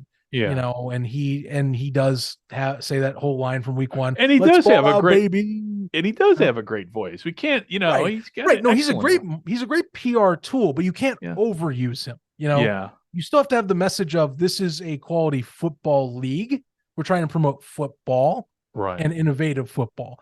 And so this time they're using him, but they're doing it the way they did by mid-year last year. He's in the promos, but you still think it's about football first. This doesn't come off as the Dwayne League, like Player 54. Player 54 was, to many, especially in our own community, was like basically a player's documentary that focused heavily on Danny Garcia and Dwayne Johnson for possibly little to no reason at times. Yeah. But it still did because they own the league and it's a Rock vehicle at that time. Now it's definitely more about he's investing and he'll help in PR and executive decisions. But trust me, Redbird and Fox are calling the shots and are running this. They want this to be a sports property that takes off. I mean, Redbird thought that they could get this to be like a top 6, top 5 property challenging MLS with the XFL. So that's definitely the vision. They want to be a top 5 entity in this country. And with that said, I'm curious as to how they figured that out. Because I mean, you and I've said this many, many times that hope is not a plan. I know. What's with the business model? I mean, have you seen in your talks with anybody who has said, hey, we've studied the market. We know this about the market. I mean, I remember when the original USFL was proposed and everything, that there were some studies done saying, yes, there's an appetite for spring football. But when it came to, and again, we're going back, like you said earlier about the AAF, were there studies done by any of these leagues to say, hey, here's what we're pretty sure the market is, and here's how we need to, here's where we start and here's where we can go from there. Have you ever seen anything that resembles a business plan for any of the leagues? I mean, my understanding of this business plan is they're basically taking what worked from both and trying to make it completely work. So the lessons learned basically is their kind of their lesson plan. So look, here's the thing that I keep getting, and both of them took a little bit different approaches. We know that they both did hubs, but they were extremely different hubs. Right. The USFL took the approach of we're only doing certain financial investments into certain things to add funds into it if it makes sense and we can not go into the red. Like Fox was hell bent and still is, but like, especially given the fact that they were running a league by themselves as a TV company, they were hell bent not going into the red. Fox, and I've done a lot of research on Fox as a company. Yeah. They're very, ever since they've sold money, or ever since they sold 21st Century Studios to Disney and some of their assets from TV and movies to become like a news and television company in particular, they're very careful with how they spend. They do take risks, but they are controlled risks a lot of the time. Okay. So, they did put in $150 million for 3 years was the original, but like when you consider like Vince McMahon's original proposal, $500 million, like that's pennies. That's pennies of dollars or drops in the bucket. And it's because they don't want to go in the red. They want to maintain, a steady profitability. And also they have to appease to investors in their company. And if investors see it's a money loser, they're going to get pressured to back away. So, that's why you see Fox, how they reported, yes, both years of the USFL was profitable for Fox. They made money off the league both years. But, and I think no joke, I think my dad said it best when we were on vacation this past December, because he was asking about it and he started talking. I personally think, and he put it best, that Fox saw the tunnel and went, I think we've maximized where we can go before it gets too risky to then start losing dollars, because they did go out to 4 hubs. Now 3 of them were the home hubs you see right now that are left: Memphis, Michigan, and Birmingham. And, all of them combined did pretty solid. Memphis was a good market last year. Michigan, it's a bigger NFL market, but like by their standards, it did well. Birmingham, a lot of people will tell you, at least fans there, and even the eye test will tell you that one might have not performed as well as it was expected to be, given that it was the hub for the first season entirely. Right. And I think that summarization is they might have felt like they maximized their potential. And I also believe that between the 2 leagues, and given their mission that they want to sell these franchises to people that want to buy in, and they just want to then sell them off so they can run the league itself, I think both realize that both competing against each other completely diminishes the chances of selling these franchises to people. Because here's the deal. You're in a market that's niche right now. First off, it's not super niche like arena football, but it's niche. It's still, spring football still isn't fully accepted by casual fans in a football ecosystem. Second off, you have a niche market with 2 competitors trying to sell you the same thing that hasn't worked in its history. Yeah. And I was thinking about this as my dad's talking about this, and I'm like, this just makes so much sense. Why would I want to go buy something from, like, say I want to buy maybe not the Battlehawks. The Battlehawks, I think, would be very sellable. Say I want to go buy the Roughnecks. We'll go with that. Houston's been solid. But if I'm sitting here and I'm looking at that, and you're an investment bank that the XFL hired, much like the USFL hired their own, and they said, hey, this is a pretty good deal. You can get pretty good value. It's not like billions of dollars like an NFL franchise. You're getting, near 1 million viewers a game on your games. And, you can start this thing out in the spring. You don't have much competition. It's great. But then you're the investor that's smart and you go, that's cool and all, but what about the other league? How can you guarantee that you guys will survive and that one doesn't thrive? Right. And I think that's what is not being talked about enough, is I think that was part of the end game. They're going, you know what? We kind of have to do this if both of us want to have the same vision. If both of us want to sell franchises, we kind of have to be the only game in town selling the franchises. Right. Yeah, because you can't give them another option or worry for a property that has not succeeded. You have to be the only game in town to do that. Yeah, that makes absolute sense. Though it does make me wonder, here we are. Why didn't these 2 leagues think of that before? However, but like you said, it's their business model appears to be learning from the recent past. And thus lies the other threshold, I think, and turn the clock back to July 2nd this past year, after the USFL championship. Ratings come out, both average between cable and broadcast TV within 2,000 viewers of each other. If one of them flat out beat the other, and I'm talking like, say, we're talking like, I would say 100,000 plus. Yeah. Say one was easily 100,000 plus, or maybe even like a quarter, like 25% more.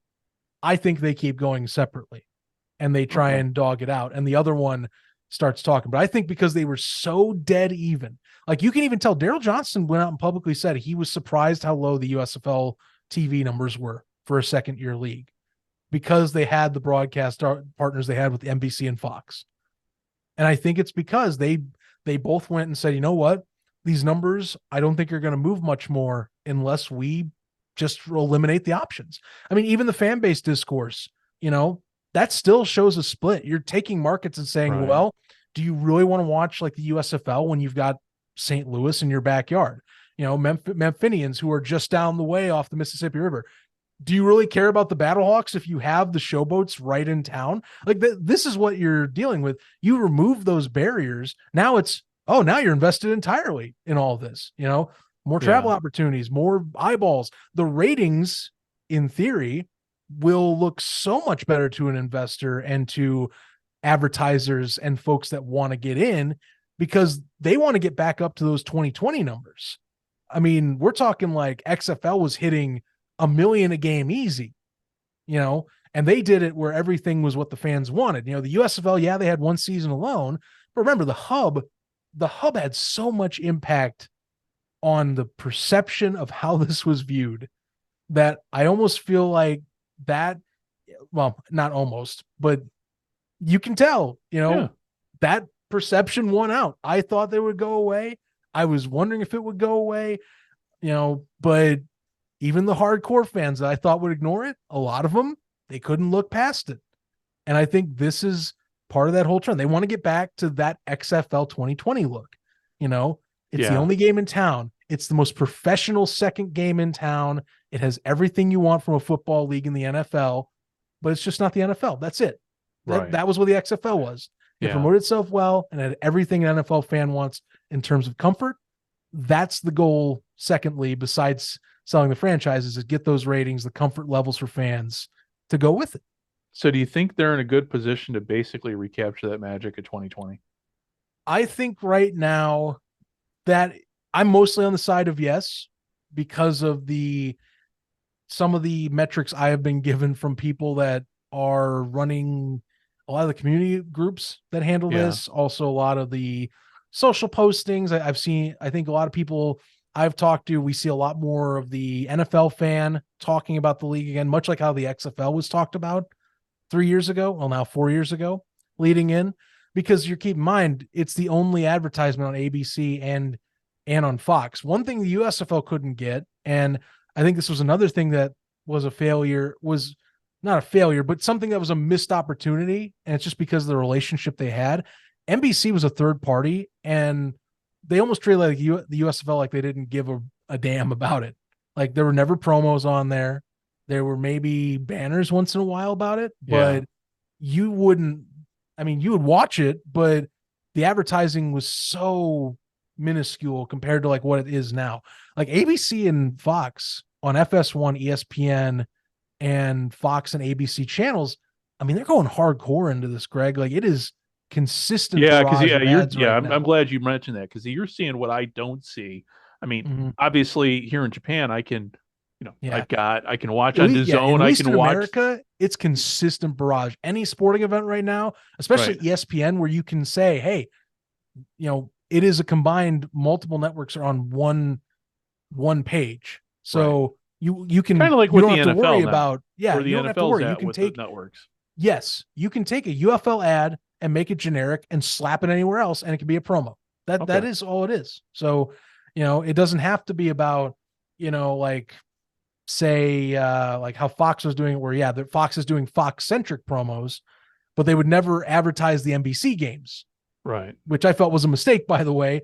I felt like they should have been advertising all the games across network, but they didn't do it that way. I don't know why, but it feels like this time around, it's going to be across network, which is so much smarter because it keeps every audience on every channel in line. Okay. You're not just assuming it's on Fox. You're not associating, it's just Fox. And you're leaving some people that maybe forget it's on NBC or USA, like they did in the USFL, or vice versa to a degree-ish.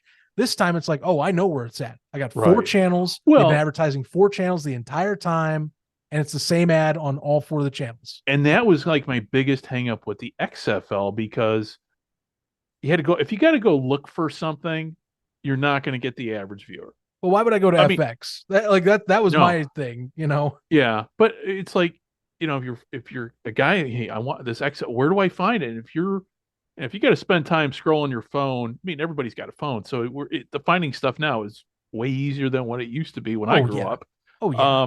but just still, trying to get that casual fan. So last year, I think it was during the summer, it was after the season. I sat down with our buddy Mike Lathrop with the Player 54 podcast. Great dude, by the way, and also Love part of PFN too. Yes, So exactly. Yeah, another great asset to our team. Absolutely. and he has had me on his show twice. I brought him in. What was it, a month ago, to sit down with him and Tim Hanlon to talk. As the title of the show goes, can America ever love spring football?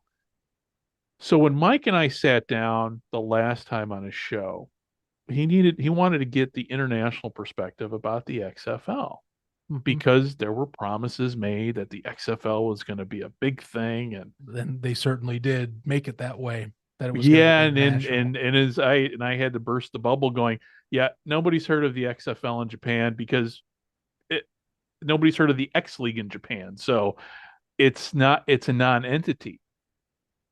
To be able to watch the XFL for a guy like me, and then really anybody who is basically, doesn't have an antenna and doesn't have cable, because that's kind of the way, people are cutting the cord with cable, switching over to an antenna. People are going to that, but the technologies are changing with antennas, with ATC 3.0 coming up, standards and everything. So to be able to watch the UFL this coming season, is it predominantly going to be, they've got the over-the-air set, they're going over the air for most of the games, or has that been decided yet? Yeah, I don't know enough. Okay. Because they haven't. So they've shown the main 4 channels, but there's nothing revealed yet on what their digital plan is. Okay. If we're looking at, I think, like digital assets that both companies own. So Fox is heavily invested in Tubi. That is their big play. For anyone that doesn't know, Tubi is a Fox owned entity. It is a free streaming service that they have been running. It's one of the top 10 most watched streaming services. Yeah, it's basically the Fox version of Pluto TV, which is the CBS version of Tubi. Free advertised supported television. Fast is what it's called. So Fox has Tubi. They did put both seasons of the USFL on Tubi for games that were Fox games. So that was their plan. But the thing was, unlike what ESPN did, they wouldn't put the games on immediately after air. Fox was a little weird. They would do, if you wanted to watch the games immediately after they aired, you can only watch it on foxsports.com or the Fox Sports app with a cable subscription package login. Right. And it was completely what screwed me, because I wasn't able to watch it was anything. to push their app. It's basically like, hey, our app has this. It's on-demand stuff for you. So here you go. But they would put on all the games later after the season. That's what they've done both years. ESPN and via Disney, their plan with the XFL was, let's just post the games immediately after they're done on ESPN Plus, because the way they did it, and this is how I watched all the XFL games, or ones I did watch until the USFL season, when I had to start covering the USFL more closely, is any game that's XFL, they had on ESPN Plus. It didn't matter if it was over-the-air television on ABC or ESPN or FX or ESPN2, as long as you had that $7.99 subscription a month, you could go on there, click a game, and watch a game. And I'll admit, that was pretty sweet. I actually did like it. That's the way I watched it. Yeah. I mean, there are some people claiming that ratings were hurt because of it. I have no idea how many watch, but I'll be frank with you, just because my industry is TV. Yeah.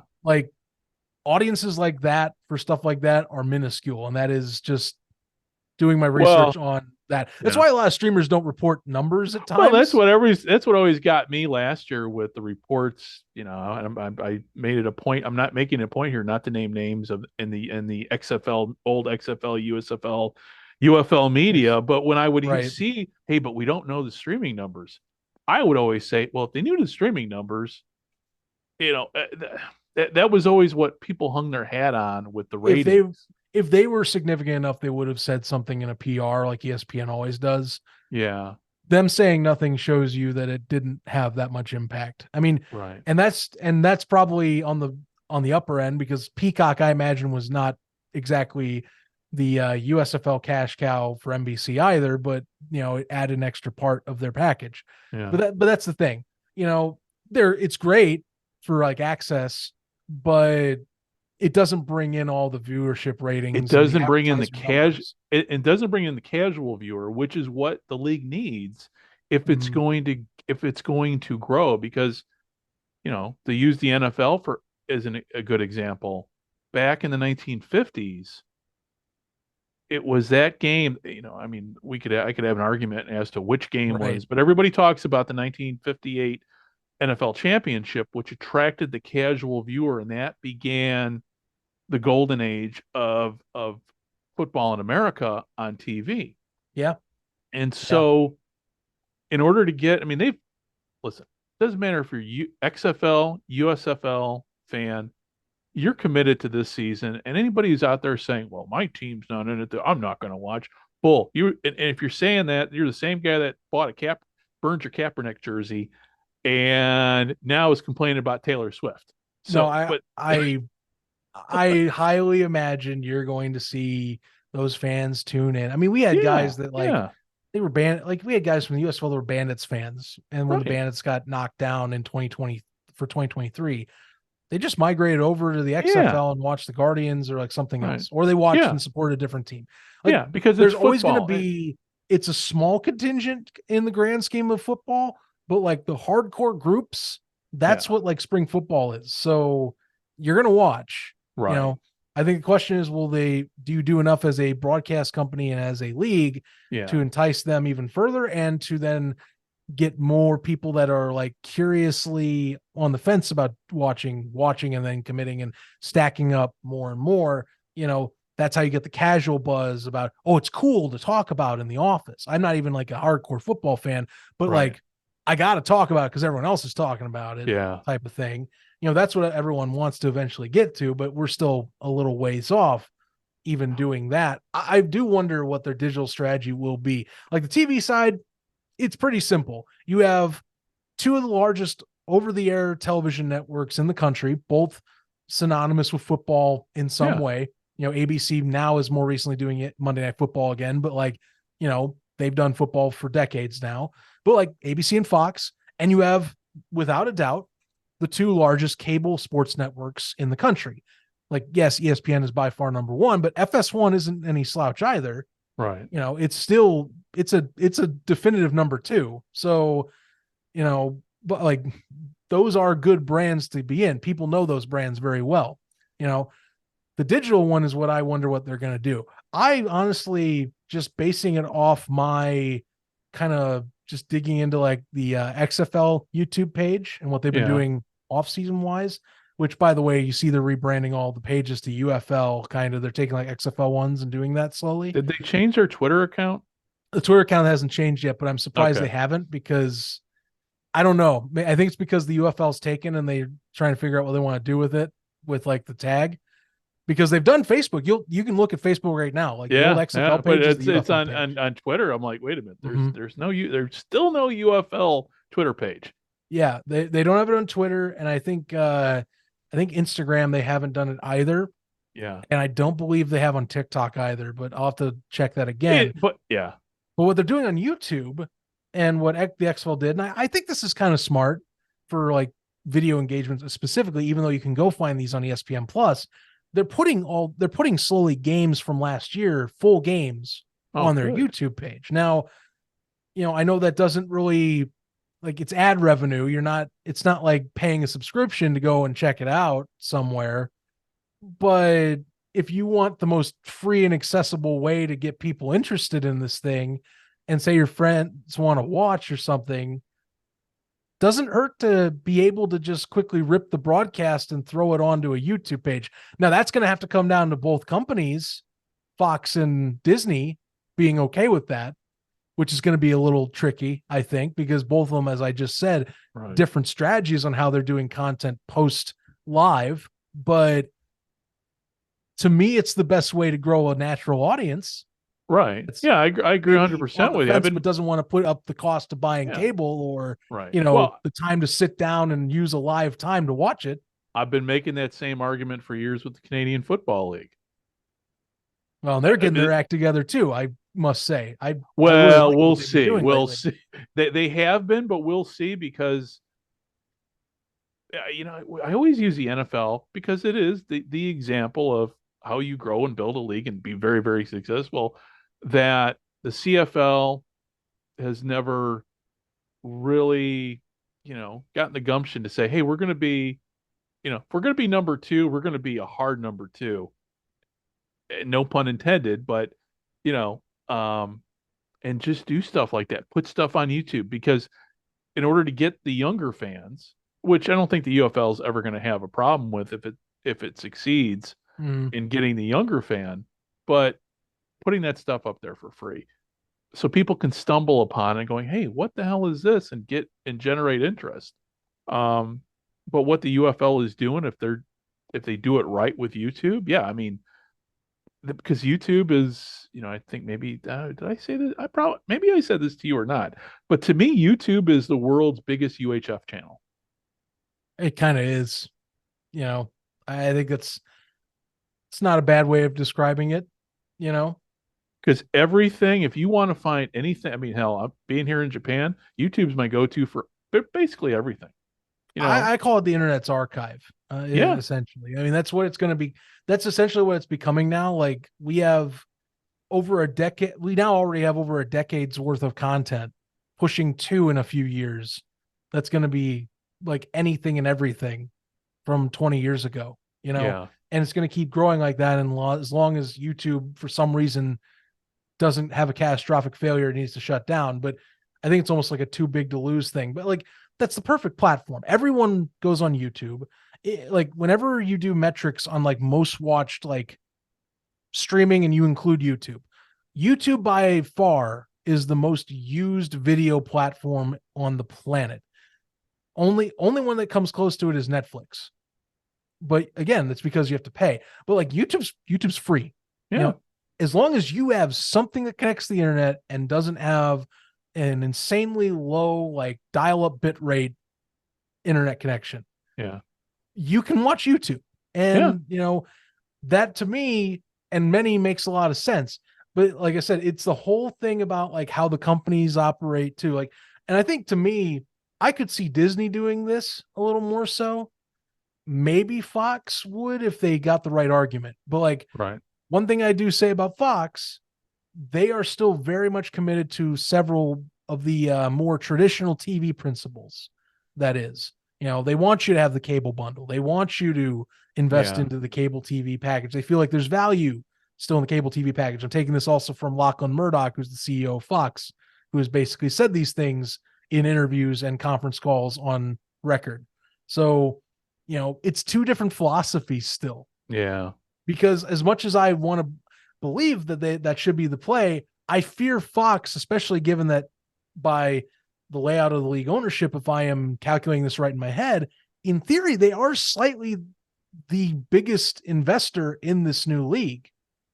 If it's 50-50 split and only 150% and only one side of the USFL was ownership, by that default, they are the slight majority owner in this whole conglomeration. If it is truly 50-50 in terms of like the original setup with the XFL, Right. So I don't know, but like Fox would be the big thing, I think the big player where I would say, I'm not sure they would go for that plan with YouTube personally, but there's always a will, there's a way if they feel like that's the best way to do it. It'd be the easy way to get casual fans. I think is promoting game replays are available next day or like midweek on YouTube. I think it'd be a great play. Do a highlights package like the night, like the day of, or like at least that night, and then throw the game on there like 3 days later. You can do it. It's very possible. I work in TV. I know you can do this. Yeah. It comes down to how they view the value of the media themselves. Do they really want to throw it out there for free? Can they get someone to buy a subscription with this value? Can they get them to buy a cable package? That's the final denominator. Right. To them putting it on YouTube, honestly. Right. And one final question when it comes to streaming and everything, at least with the UFL. So we don't, if I'm hearing you correctly, then are the games, and it's a selfish question for me because are they going to do this year what they did last year with the XFL and stream the games on ESPN Plus at the same time they're on other platforms? Again, I don't know. Okay. I think they're. I just want to make saving- sure I couldn't. I just I pardon me. I'm stammering here. Oh no, it's okay. No, It's okay. no. But in our talk here, I didn't hear that from it. I'm like, okay, I'm thinking, yeah, you just don't know yet. We haven't heard if it's Yeah. going to be. I think we won't. I think we won't know until probably around. Honestly, when the schedule drops, they're going to drop the TV, and I imagine Right. that's when you'll get it. Like you'll get the international broadcast, like who's doing that, much like how both leagues did, or at least the USFL did that. I don't know if the XFL. Well, ever did it. last year, help me out here. Last year, did the USFL have an international outlet? I thought they did at one point. I know for a fact they were on Armed Forces Network. They were, but here's the problem there. Okay, even though I'm a veteran and I have access to a lot of things that retired military people do here, just using the Armed Forces Network, you've got to be living in an area. You basically got to be living on base to watch that. I see. Okay. Now, when it came to ESPN Plus, you needed a VPN, and it wasn't just any VPN would do. You had to have one specific VPN to access ESPN Plus. So, shout out to ExpressVPN for keeping me in the loop last year with spring football but I learned the hard way. So I guess if, obviously the league is concerned about growing the domestic game, which is understandable, but there's a whole legion, even though we're small, of people outside the U.S. that, we can watch football. We're going to find a way to watch football overseas. So, and if that means somebody's got to pirate a YouTube, the pirated YouTube, which, that was about the only way I could watch some college ball this year was Right. some guys getting very creative. And then at some point I'm sitting there watching. It's like, don't they know they could go to jail for this, for streaming this stuff? It's okay to receive it. Ooh, It's yeah. not okay to be streaming something like that. Yeah, So you gotta be careful. you got to be very careful. Gotta be very careful. And actually, I just jogged my memory, by the way, because I swore it was this. DAZN was the other one. That was the main international partner. It was? So basically what they did is they had 14 games last year, the playoffs, championship, and one game select per week. And they did DAZN as a live stream partner. Really? And I have DAZN. I didn't know that. So I wasn't. Yeah, really... I mean, I remember they put out pressers for each season. I just was not 100% until I had to recheck that to make sure that it was DAZN, but it was DAZN for each one of the seasons they had for international streaming rights. All right. Well, last year, and then like a select each, like I think like it looks like 5 markets had like specific TV channels they would run through. Okay. To do that. Okay. Well, I didn't know about the USFL being on DAZN. Obviously, ESPN Plus for the XFL, but I've got. I would be 99% sure DAZN's going to probably be the UFL partner. I would think so. That's just a good point. Given their relationship with Fox the last 2 years, I would be surprised if they didn't do it. Right. Although ESPN, because it's so international of its own company, I don't know, but like I feel like DAZN will be involved in some way. I would too, especially now since DAZN has the NFL International Game Pass. Mm-hmm. Which, for anybody listening out there who's tried to watch DAZN on a Google TV, I've had issues with DAZN and their app, at least with one with one of my smart TVs, not all, but if you have a phone, you can stream it. It's not a big deal. But yeah, I know DAZN in the US is like the boxing channel. That's all I know it for, is like just boxing, but like tons of boxing, right? And mixed martial art combat. But yeah, they've got it's a ton. Amazing. You do more research on DAZN, and it's basically like the default international sporting channel for US sports. It's kind of crazy how much they have for rights on DAZN. Well, here in Japan, that's the main way to watch Japanese baseball. I wonder, and I'm not trying to get too sidetracked, but like, nah, that's okay, man. You and I have talked VPNs. Yeah. I almost wonder if you could get a VPN in the US, get a DAZN subscription, and then just like flip flop the VPN. Yeah, you can. Like, You my can. God, I could cheat the system hard with that.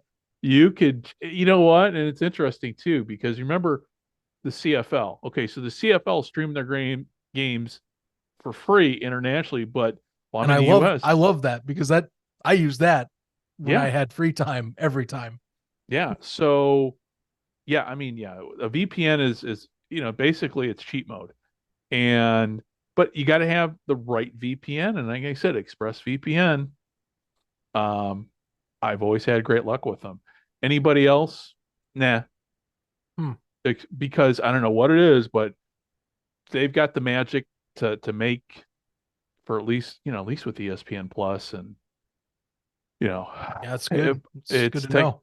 Yeah. So if you're looking for cheat mode, man, that would be the one I'd use. I most certainly will be because at least if it's depending on what I can find. I'll be honest with you, this is the one thing that's going to kill me is I know I can afford it, but going back to paying $73 a month to do cable come March because I have to keep up with the league. I mean, I'm doing the UFO podcast. How could I go on every week and only go off 2 games highlights? The other 2 I watch on over the air. Like, I'm going to have to do that. That's my other argument, I guess, if you want for and releasing on YouTube or some free platform. Honestly, if they did it on Tubi, because Tubi's free, it's just that it's only Fox's. Like this is where it gets weird because like Fox at least could kind of control more of the USFL media. Now with the split, like this is where I'm like, I really want to get to the schedule day and just see how they do it because you can't. To me, if I'm Fox, I would not allow like ESPN to have like all of them on ESPN Plus. Well, and it just makes no sense. Same with like Tubi. If I'm Disney, I'm like, I'm not gonna let you have my games on Tubi. Are you crazy? Like, yeah, they're my rights. This is the split we made. So like, I really want to see what they do. Like what the digital, like the digital thing is the main curiosity. It really is my last curiosity. Because I mean, realistically, I mean, the way the world's going, everybody's going mobile and everybody's watching on their computer, smart TV, and phone. And I mean, over the air is always going to be there, but you and I both know that with technology changing, right, it's not so easy. Your TV breaks, you go buy a new TV. Now you got to figure out how to read. There's just so much that goes into bringing a new TV into the house and setting it up that you didn't have back, say, 20 years ago. And you didn't have to scan channels. It was boom, you turn your TV on, boom, you just click channel 7, you're good. But I'll tell you what I do. You did mention ATSC3. I'm glad you did because is it ATS or ATC? I thought ATS. Okay. Yeah. I'll tell you if that is everything it's cracked up to be, where it's like they can send data to your television via the signal, like betting odds, like an app or like some sort of sidebar on the side or like interactivity, like that will help television a ton. Because like otherwise, like we're talking about access with sports. TV is basically becoming like the main avenue for sports, and it's evolving how they do content anyway, to the point where like it is pretty much, if not very close to being what radio was. Oh yeah, decades ago, where it's now a legacy thing. And even radio, it's now like it's a legacy thing, but now it's like, how long is sports radio going to last, or how's the radio industry going to look in like 50 years? Because like I'll tell you, I got out of doing radio in like 2020, and I didn't think it was going to be looking great here come another 2 decades. So yeah. Well, I mean, you remember, the Elon Musk, they were going to take the AM radios out of the electric vehicles, and there was big pushback there. So with technology, there's still enough people that use them, man. That's just there is. And when the shit hits the fan, hey, the phones are great and everything, but once those cables get cut, you still need to revert back to the old fashioned way. And I think radio will always be there, especially, but like you said, I mean, just things have changed so much. So, Yeah. speaking of change, it's a hard segue and a hard turn to the other league I want to talk about while I got you here, and that is the Arena Football League. Oh, goody. So I'm just going to start fresh because you know what? I kind of, in passing, kind of follow what's going on with the Arena Football League that it's supposed to restart. Okay, what's really going on, man? Where are we at with everything? So it is restarting. The plan for a good minute now has been that they are starting April 27th. That is week 1. Have a 10-week season followed by 2 weeks of playoffs and then a championship in late July. Pardon me. It's still 16 teams. It's going to be 4 conferences. They haven't said anything on or 4 divisions. They haven't said anything on conferences yet. So kind of waiting to see how that plays out. But like the early synopsis is that they're going to at least do the top 2 in each division play each other in the playoffs, it looks like, but we're waiting to see that. Beyond that, I mean, I can give you the team names if that's what you want me to do now too. I can give you everything. Well, you can give me whatever you want, man. We got plenty of time here. Well, sure. You're okay. up. Well, I'll read off the divisions and teams next. Okay. So, you got the divisions. You got East, South, Central, and West. East Division, and some of these you'll recognize because they do have legacy brands. It's just they're different logos now, different owners than before, is the deal. So, the East Division has the Philadelphia Soul. The Minnesota Myth, that's a brand new team, the Albany Firebirds, and the Nashville Cats. In the South Division, you got the West Texas Desert Hawks, which are out of Odessa, Texas, the Orlando Predators, the Georgia Force, and the Louisiana Voodoo, which is taking the name from the New Orleans Voodoo, but now it's Louisiana instead. Central Division, you have the Iowa Rampage, Salina Liberty out of Salina, Kansas, the Southwest Kansas Storm out of Dodge City, Kansas, and the Wichita Regulators out of, Wichita, Kansas. I'll explain why that is the case a little bit later. And then in the West, you have the Oregon Black Bears out of Salem, Oregon, the Washington Wolfpack out of Everett, Washington, the Rapid City Marshals out of Rapid City, South Dakota, and the Billings Outlaws out of Billings, Montana. So that's 60. Did I miss Chicago Rush? So part of that, I will also explain to you right now. Perfect segue to this. So there were 2 other teams announced during the lead up to this.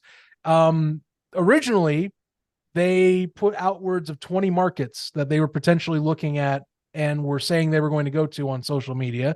2 of those were Arizona and Chicago. And both those teams do exist. The explanation for the Rush is that they do have an owner. They have already done apparently a press event to discuss what their plans are. They are not doing a season because they felt it was not going to be done in a proper fashion. So they are pushing off to 2025. Okay. The Arizona Bandits, it's a little more is what the Arizona team's called. It's not the Rattlers. The Rattlers are still in the indoor football league. But they're in the same city is what the plan is, to be in like that Maricopa County area that you and I know so well. Yeah. The thing is that it's kind of complicated. Personally, my honest take on this whole thing, and just based on what their social media was, they were originally planning to be in Glendale. Okay. They were negotiating they were at least talking to the mayor of Glendale, and they were at least talking with Desert Diamond Arena, which was the former home of the Coyotes and was at one point the home of the Arizona Rattlers. Right. Rattlers and for anybody who doesn't know Arizona, Glendale basically, you got Glendale in the west, and you've got Phoenix proper, central, and then you've got the east. So it's really spread out when it Maricopa comes County to is huge. It's huge. I mean, you can see the curvature of the earth because I mean, you look west and it's I always say Glendale's like basically going to California, out in Surprise in that area. So it kind of has that vibe. It really, honestly. Well, I mean, like where Glendale you're at is kind of that way. I've been there. I've been enough.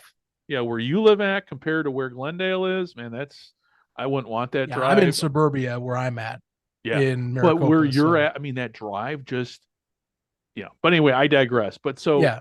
yeah. So to Glendale. keep this going, so the Bandits wanted to go to Desert Diamond, is what my understanding was, just based on social media and like just gauging some of the stuff they were posting about. In comes the Arizona Rattlers. They were playing at Footprint Center, where the Phoenix Suns play. They basically were sharing a venue. And this was downtown. Used to be in Glendale at Desert Diamond's former name. They used to be there, but they moved downtown. They wanted to be in downtown Phoenix and more in that location where more the proper, like, where more of like their footprint is for arena sports and baseball. So they went there. But here's where it gets weird, and where I have also talked, and someone has basically confirmed to me that this is a move that was made in essence because of the AFL trying to go to Arizona. So the Bandits were trying to go to Glendale. The Rattlers, out of the blue, say we are moving to Glendale. And I'm like, no previous evidence or anything that they were going to do it. No one in the industry thought it was going to happen that I've talked to. Just out of the blue, they said we're moving back to Desert Diamond Arena.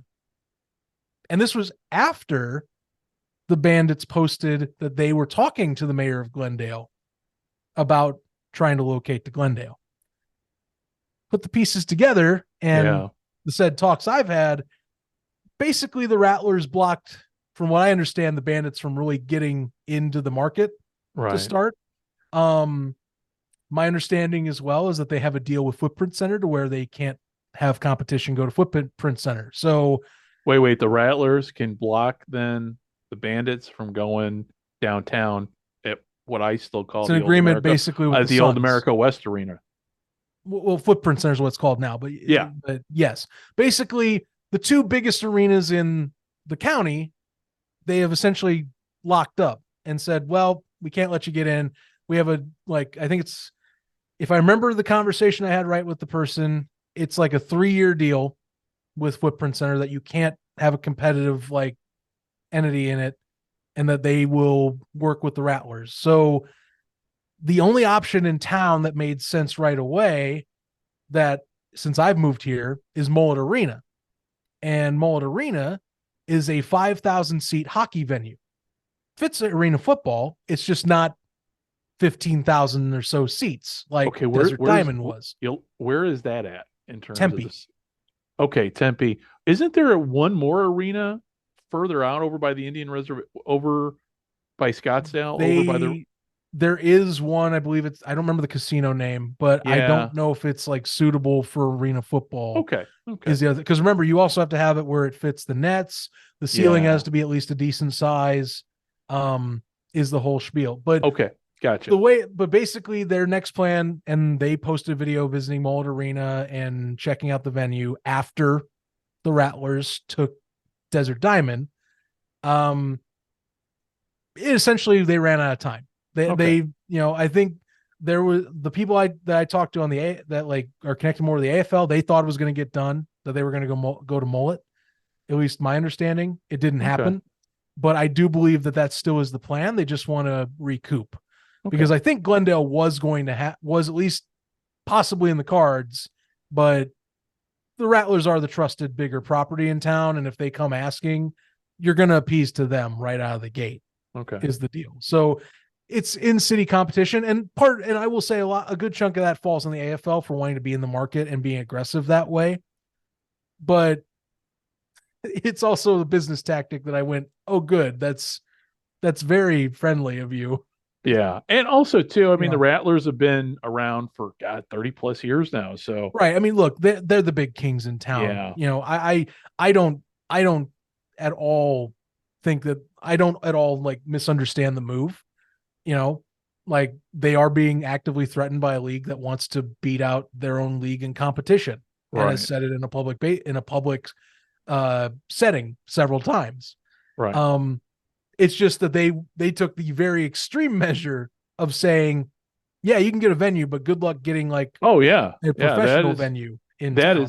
That is huge. Though, with that said, I mean, with indoor football, in a city that size, as spread out as it is, Mhm. especially when you can even consider the traffic, because I remember way back when I was in the Navy doing my Navy Reserve down, over by Papago, Yeah. and having to drive out to Glendale. Heck, on a Sunday with good traffic, That's across town for those that don't know. Like Papago Yeah. is complete opposite side of like Phoenix Metro. Right. So I mean, it's so, but I would think that there's plenty of room in that city for two indoor teams, especially given where Glendale is located versus where the downtown is. I think that the audiences can fit too. It's a big county, first off, but look, Mullet Arena, which I think is still the plan. It sounds like that they're going to try. They want to play next year. Right. I think they just want to evaluate if that is indeed the venue they're doing, and everything else they can recoup and not rush. It's also Don Arbet's team. Don Arbet, for those that don't know, very successful arena football coach, championship coach for the San Jose SaberCats back in the day. He was coaching the IFL for a few years for the not the San Jose Panthers, basically the Oakland Panthers. I'm spacing on the Bay Area Panthers is what they call themselves. Okay. Now, but he then moved on from them last year. He now is going to be coaching the Bandits when they launch. So you want to get this launch right, is the thing. Plus, keep in mind, like we said, for them, they're getting into a market with a big boy in the industry. Yeah. So you don't want to rush this. Like, there's challenges and interference, right? But you can wait. And keep in mind, there's 16 teams.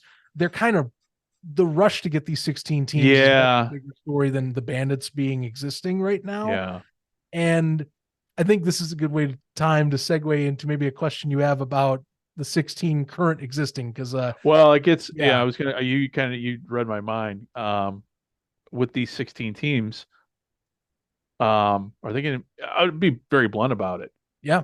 Is this going to be a one and done year with the AFL, or are we going to have these teams around for season 2? Because as you and I both know, that the history of the Arena Football League having teams it's been one franchise folding after. It's basically you have a new Arena Football League every year. At least that's what it was before, with so many franchises folding and then new ones coming in. Where do you see, you see the Arena Football League with staying power this time? Do they have a decent business plan? What's your gut telling you? I mean, it's right. Kind of there's, I mean, you're the you really are the expert on this, because you've done the Inside the Walls podcast. Mm-hmm. Your arena. So what's your gut telling you? What do you think? My current gut feeling is that there needs to be. They're getting stuff on track, but they're very rushed right now. I do. This is very much something that is a course correction at the moment. I'm very cautious. There's optimism in that caution. I do see potential with markets they have, and it really comes down to how these teams have presented themselves and how they've done things since the league announced itself, and it's a mix. I'll be honest, Greg, it really is. Like, here's how the current situation is with the league. So when the league started, they recruited 2 teams from the NAL, the Predators, and then formerly the West Texas Warbirds, who are now the Desert Hawks. So they got 2 NAL teams. They then got, out of essentially a collapse of the Champions Indoor Football League, or Champions Indoor Football, they got 5 teams out of that league collapsing and splitting up. So that would be Billings, Wichita, Southwest Kansas, Salina, and Rapid City. Right. I can tell you for a fact, at least in terms of we're talking about opinions and views on those teams, the CIF teams are not looked at as teams that people feel will survive next year. Right. The CIF, for all intents and purposes, and rumors I have understood about how they've operated, we're talking about teams that have operated paying players base salary of, I believe, $150 a game. And the current rumored, though very much confirmed at multiple junctions, base salary in the AFL is $1,000. Not crazy if we're talking compared to the UFL, Right. but in arena terms, I mean, we're talking like That's huge. we're talking a big leap in pay, like a massive leap in pay per player. So, especially for the CIF ones, that they're having to adjust to this cost, and that's also coming from the fact that some owners also came from these leagues too. The Iowa Rampage, their background is also from the CIF. So you have 6 of those teams that are CIF background. Meanwhile, if we're looking at the origins of teams, the Oregon Black Bears and the Washington Wolfpack, the Wolfpack, their start comes from semi-pro. Okay. They essentially are upscaling with the league's help to a AFL team. Now, credit, the guy leading them is former AFL, AF2 specifically, with the Everett Hawks. There has been a team in Everett, but it's a former semi-pro team. Oregon, Salem, Portland area that has had arena football in the past, but the origins of the Black Bears are from the American West Football Conference. That's about the same size to half the size smaller of the CIF, but similar pay scale in that regard. After that, the only other teams that really, I think, get kind of notes off the top of my head for ones that I like go, wow, that's pretty nice, is Albany, because Albany's ownership is basically NAL owners that were from the Albany Empire last year that are not named Antonio Brown. Right. And they are essentially learning from their mistakes and rebranding to a more famous brand in Albany. And that's been going really well.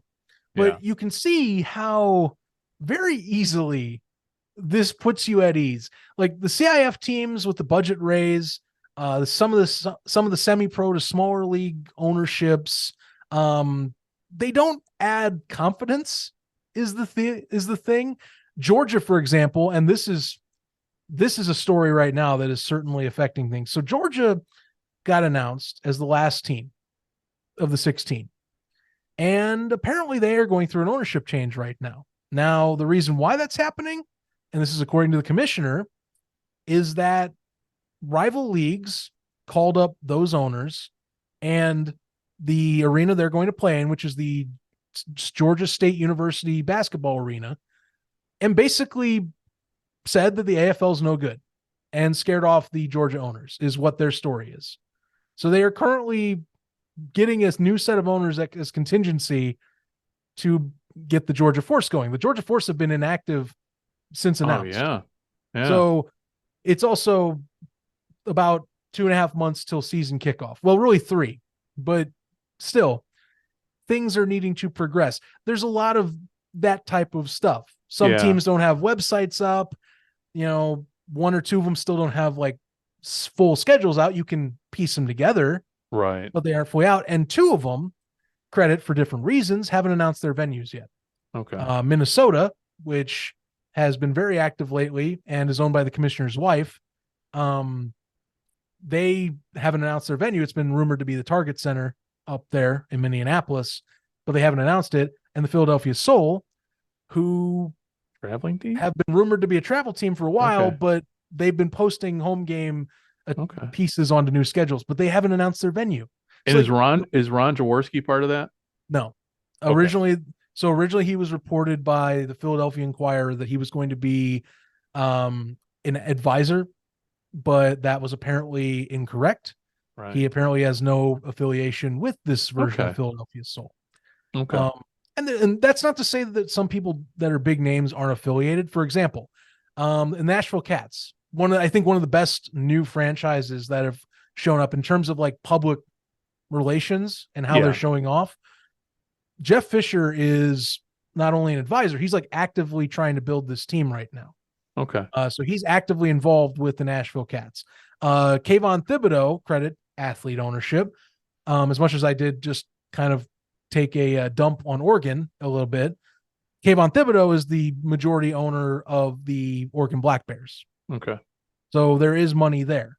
There's apparently, it's been stated that the Louisiana Voodoo are owned by a celebrity, but they haven't revealed the celebrity. Okay. So there are people that at least and some of these franchises do have money or know how to run it. Yeah. It's just very all over the place. To me, and apparently the league is also helping subsidize some of these costs depending on the market and what they can afford. Yeah, to me, and at some point, to me, it has a World Football League feel right now. And I know at some point here, hopefully next week or the week after, we're going to be sitting down. Dave, Fran and I are going to be sitting down with Mark Speck, the World Football League historian. Mm-hmm. Hopefully we're going to have him on. But to me, that's what this kind of feels like in the way you're describing it. That I mean, it's a lot of all over the place. I mean, I can even go further. Like, for example, their website. It's their website digital partner is called Humble, and Humble's history, and you'll know as soon as I say it why it's brought a lot of conversation and some controversy. They claim is they're a Web 3.0 company. They basically have done a lot of investments into Web 3.0 crypto, like NFTs type of memorabilia items at the time, but now they're pivoting. They're trying to pivot into being like a platform where it's like Web 3.0 social media and web app design. The AFL is a big gamble for them. They have a deal with like where they split some ticket revenues and all that, but they're basically handling the website right now and all the digital items. Okay. But it's caused a lot of controversy because it's a Web 3.0 company. Saying Web 3.0 on anything for the general audience instantly throws a wrench into any conversation. And they've been spotty on a few things with the website too. But like, you see it, like there's stuff happening that I see and I go, this is pretty sweet. For example, one of their partners they just revealed recently, it hasn't been revealed via PR, but it's been stated by the league's commissioner on their new league podcast, and it's on the website. They're partnering with Fanatics Live, which is Fanatics as of July. It's Fanatics' new like live stream commerce show channel, where basically they go to like do live events and do like memorabilia giveaways or like interviews with players and things like that. But apparently they're going to partner with them for live events at arenas. It's really cool. But the thing is, announcements like this happen, the website doesn't get updated. So like, it's always a question mark if something like that is actually happening. Yeah. And then you have a bunch of people kind of like throwing mud at each other. I'll give you another example. So I believe this was 2-3 weeks ago now. Lee Hutton, who's again commissioner of the AFL, he's been doing a lot of rounds on fan shows. It's one thing his main way of getting out to fans has been is he'll go on fan shows, he'll talk about the league, drop a nugget or two, and you get those nuggets and you share them around. One thing he did in that show is he revealed that the apparel partner, well, he didn't say it that way. He said the apparel and jerseys are via Nike. And it got a lot of people into frenzy. It's Nike. It's a big deal. So, I mean, Nike's the top, apparel manufacturer. They're the NFL's apparel manufacturer and jersey maker. It's a big deal.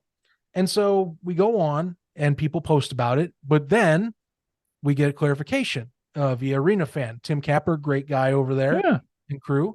And he gets clarification. The sideline apparel and the apparel that the league is going to be selling will be Nike, but they're doing the jerseys via BSN Sports, which BSN does a lot of like regional high school and like smaller league deals and all that. So it led a lot of people into a frenzy of complaining, and it's just kind of the cycle how it goes, Greg. You'll see them get a few steps in the right direction, and then they'll do a misstep or something like this. Or 2 steps up, 1 step back. Yeah. And then the thing is, the AFL, a lot of this I think stems from the fact, and I don't knock people, it's the brand they are using. The AFL brand, and I know some people, like, look, the IFL has a quality brand in itself. There's no arguing that. Right. But when the AFL came back in February and it officially announced itself to the world, even with it being in the state it is right now and being kind of rushed up and, trying to fill the gaps, that league still beats the engagement and public connection with the sport over any well-established league like the IFL or the NAL. And that's the thing. A lot of people have a lot of connections to the AFL. They don't want to see it dragged through the mud by people that don't know what they're doing, supposedly. That's part of the deal. Then you have half the audience that I talk a lot with, and they're fans of the brand, period, and they believe in the vision. Lee Hutton is what many would describe easily as the dreamer archetype. He has grand plans, but as you've said on the show, hope can only get you so far, Right. And I think a lot of people are worried that it's the hope element, and you keep trying to feed the carrots, and then you start worrying about feeding too many carrots, and you're going, wait a minute, we still have to take care of the stuff in front of us before we can talk. For example, Lee Hutton's gone on record, and he has stated he wants to play games in Mexico, like showcase games like the NFL does. And he has people he knows in Mexico. He wants to do this stuff through. And I go, great. That sounds like a fantastic idea if you get established, but we need to be established. And I think that's what a lot of people come back to is like, hey, let's finish the stuff we have to do before you start throwing those things towards people. Cause I like it. Don't get me wrong. If you were to tell me this a year later and the league's stable, I'm good. Yeah, that's great. Yeah. If you can do that feasibly, great. But you can't. And this is what I've been frustrated on. And I've done a video on it when they announced in New York City on a press conference that was for the original teams on my own personal YouTube page. You can't always be cart before the horse. You have to do some things by the book before you can just throw special things out into the wild like that. Yeah, and, I agree 100%. I agree. That's 100% where a lot of with this that's where a lot of this frustration comes with, Greg. Because I do see good things these teams are doing, but a lot of people are freaking out, and I justify it at the league level as to what's going on. Yeah. There's team owners that I think are doing good things, but the league very much is freaking people out, and a few of these teams and the way they've operated / have not gotten certain things done to this point does not at all help how people feel right now. And then getting and following on that. So for, the AFL with the AFL. Okay. So the question I have is, are they going to be able to put asses in seats? And how can anybody, how can fans watch these games? And to me, that's the one I'm assuming. I probably, I'm basing this on all the other indoor leagues that are on YouTube.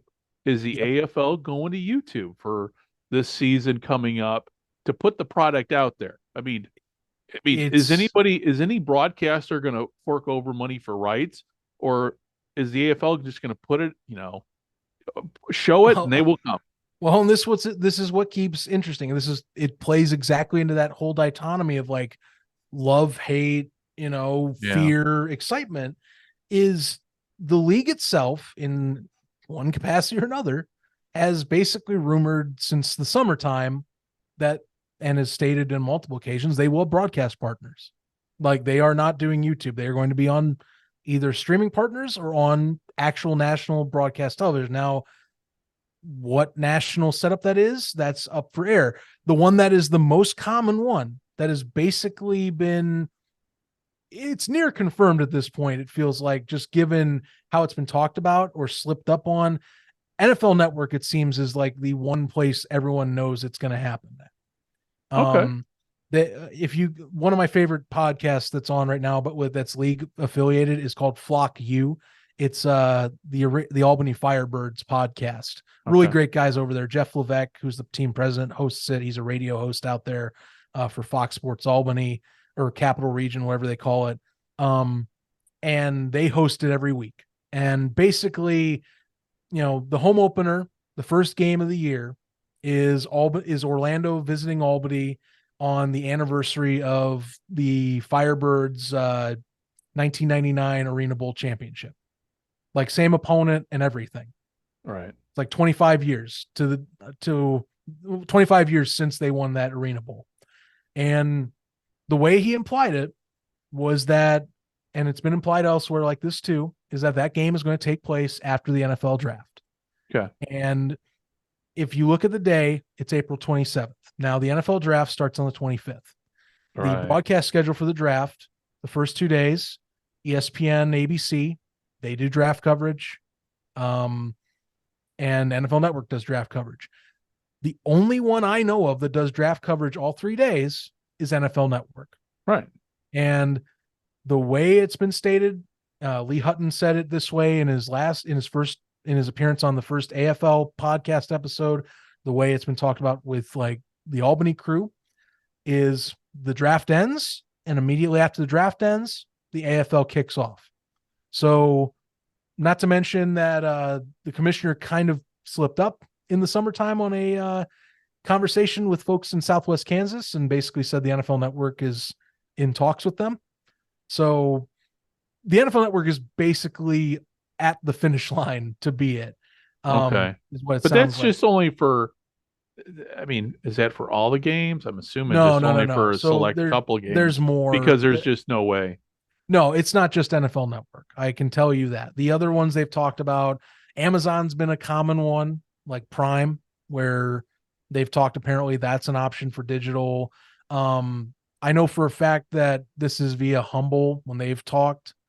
Who remember Humble is the one that creates the website for them. Right. And also the app that they have made for the AFL, that they want to have games broadcast via the app.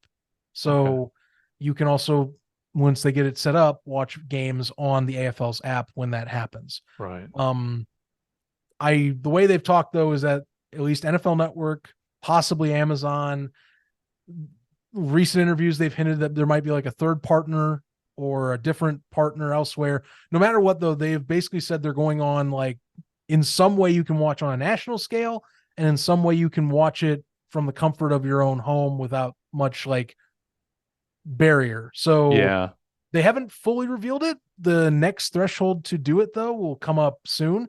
Yeah. The broadcast deal has been pushed back like twice. Reasons being they claim it's the broadcasters themselves that are trying to advise / their PR team advise to release the schedule on a certain time frame. So they're almost like juggling the best time to do it is what they claim to do. And they have said that according to them around the Super Bowl. So Super Bowl week, it sounds like they're supposed to reveal the broadcast deal. Okay. Which we'll see then. You know, I think that'll be big. Now, to be fair, the broadcast deal is one thing. It's what the price will be on how they do it. Because one reason why a lot of teams do YouTube at this level is it is much more cost friendly. Right. At this level. History for the AFL has shown that the AFL has never made money off a broadcast deal that we are aware of. You know, at least I don't think they made. I am not aware of them making money on NBC. Someone else might know that differently, but yeah, you know, besides the NBC deal, you know, they didn't make money on NFL Network the last time they were on, which is in 2010 through like I think 2012, and you know that'll be the question: will they make money on this? Because you know, besides that, you know, gate revenue generally is what the arenas do, right? And not every arena is currently selling tickets or season tickets because each one of these teams is on a different schedule right now, and they've basically been trying to sync it up, and it's been kind of a challenge because of the different levels they're at. Yeah, it just, to me, it sounds like, and I know, you know, when the first part of this podcast, it was Dave, Fran, and I, we sat and we talked arena ball, and that's why I'm glad to have you on at the back half of this because, and obviously you haven't heard that first part of the show, or part of the show yet. I'll definitely want to tune in for that first part because but that's why, you know, I wanted to have you on to bring perspective to it because, you know, you've covered, you know, not only you've covered really all the leagues very, very close. And, you know, I always tell people you are, you know, if I've got a question about any of these leagues, I go to you first rather than go to Google because I know I'll get the answer. I'll get the correct answer from you. Whereas if I go to the search engine, I'm going to get 100 guesses and one of those will be right. So no, hey, this has been great because the whole arena thing, you know, to me being over here, obviously I can watch the indoor football league because to me, you know, football season doesn't end. And with my schedule, So for those listening here who maybe have not heard this from me before, so we've got the playoffs coming. We're recording this in Japan it's Sunday night. In America it is Saturday. It is now early Sunday morning. Early Sunday morning midnight here in Phoenix. Yeah. So like for me, the Arena Football League are watching arena games and indoor football league games on TV on YouTube. It means I can start my morning off with football. Right.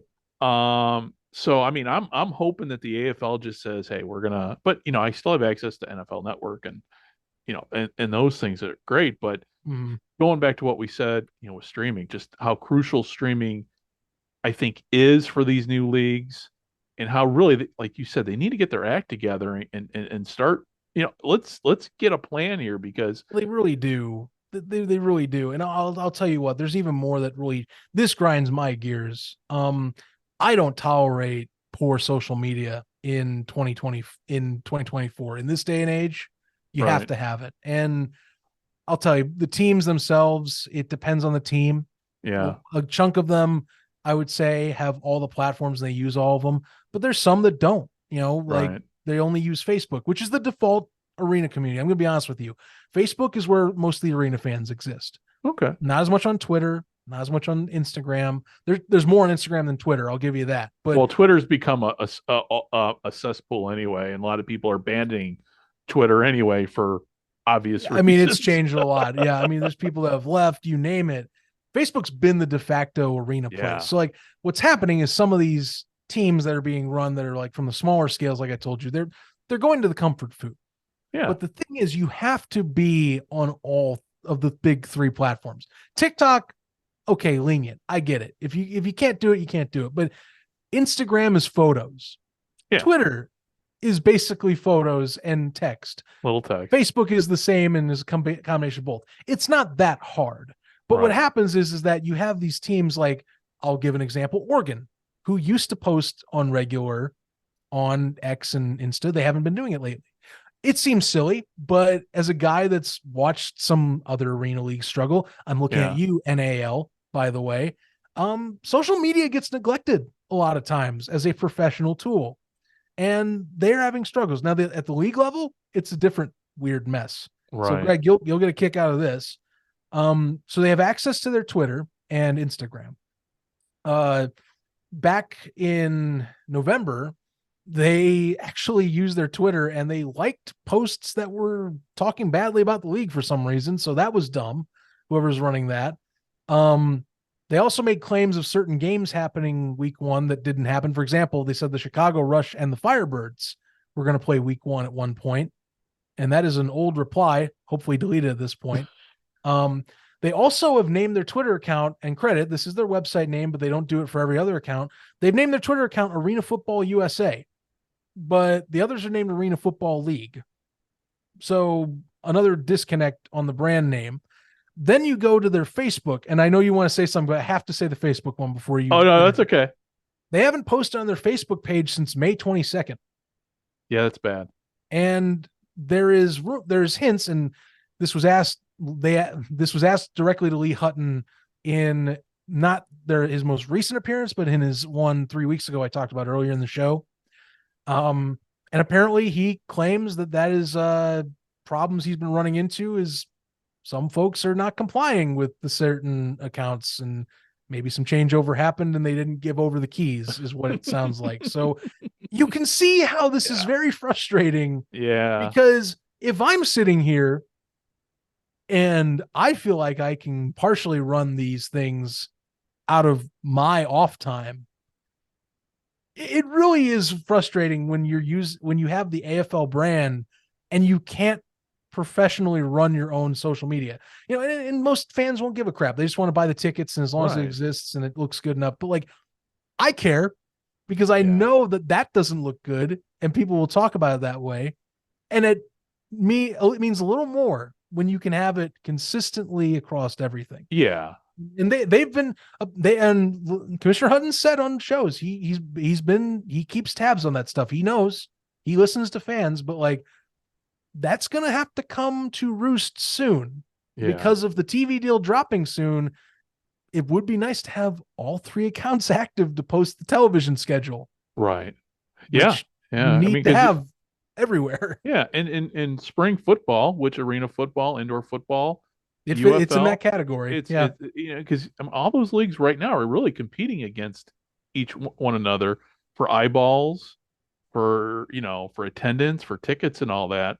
So you're going to have to, it's going to be an interesting next few months how this all plays out. So, right. Hey, now, Zach, if they get things accelerated in the next few months, this is where my tweener caution comes in. I have optimism if things continue to develop as they've been. Like I said, the Fanatics Live thing that was announced today as we're recording, or at least it was brought up on the website. It's a good thing. They keep hinting that they have not shown their whole deck. Right. So I am giving them their leeway, but it's running out, is all I can tell you. Okay. Their next threshold is the Super Bowl, is the week of the Super Bowl for me, basically. Yeah, the broadcast deal has to come out this time. You can't keep delaying it. So and I mean we're talking weeks, and we're talking days, weeks, days, and even hours at this point that something really needs to happen. So hey, before we wrap up everything, let's talk a little NFL, because we got the conference. By the time this episode comes out, obviously the conference, we'll know who's playing in the Super Bowl. But there is one team we can actually kind of talk about. Actually, there's 2 teams we can talk about between our Bears and our Cardinals. 2 of the worst teams in the league this past year. Pretty much. Do you see any hope for either team this going into the offseason? I mean, I can tell you as a Chicago fan, I do, but it's going to come down to really, can my head coach actually right the ship with a new staff, since they fired pretty much the entire staff, sans, I believe, the D-line coach. Right. The O-line coach, to stay with Matt Eberflus, which is basically a sign to say, as you know, hey, buddy, you're on the hot seat. You got to go to the playoffs this year. Like that is basically it. That's the first step towards the firing. Here's a wild card kind of thrown in there too that people really don't talk about, and I think they should. But Virginia McCaskey, she's 100. I'm amazed at how she's still kicking very well. She's still kicking. She has the final say. So if she passes away, this coming year, I would not be surprised to see the Chicago Bears organization do a complete 180 on how they approach this team. Because I could see if things aren't working out, dude, if they go 0-4 or 0-3, I think that's it. Because,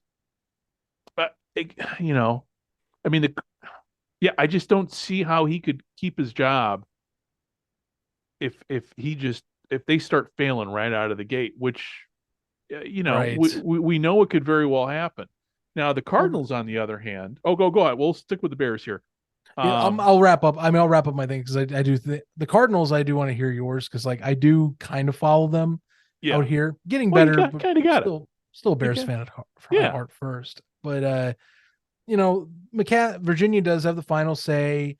I know just the way it's been written up is that George McCaskey is really like he handles more of the day-to-day. The serious stuff Virginia has to be in the room for. Right. But because Virginia, her age and everything like that, George does kind of become that surrogate, if you will, for the time being. And he's the family member in the room with the next power involved.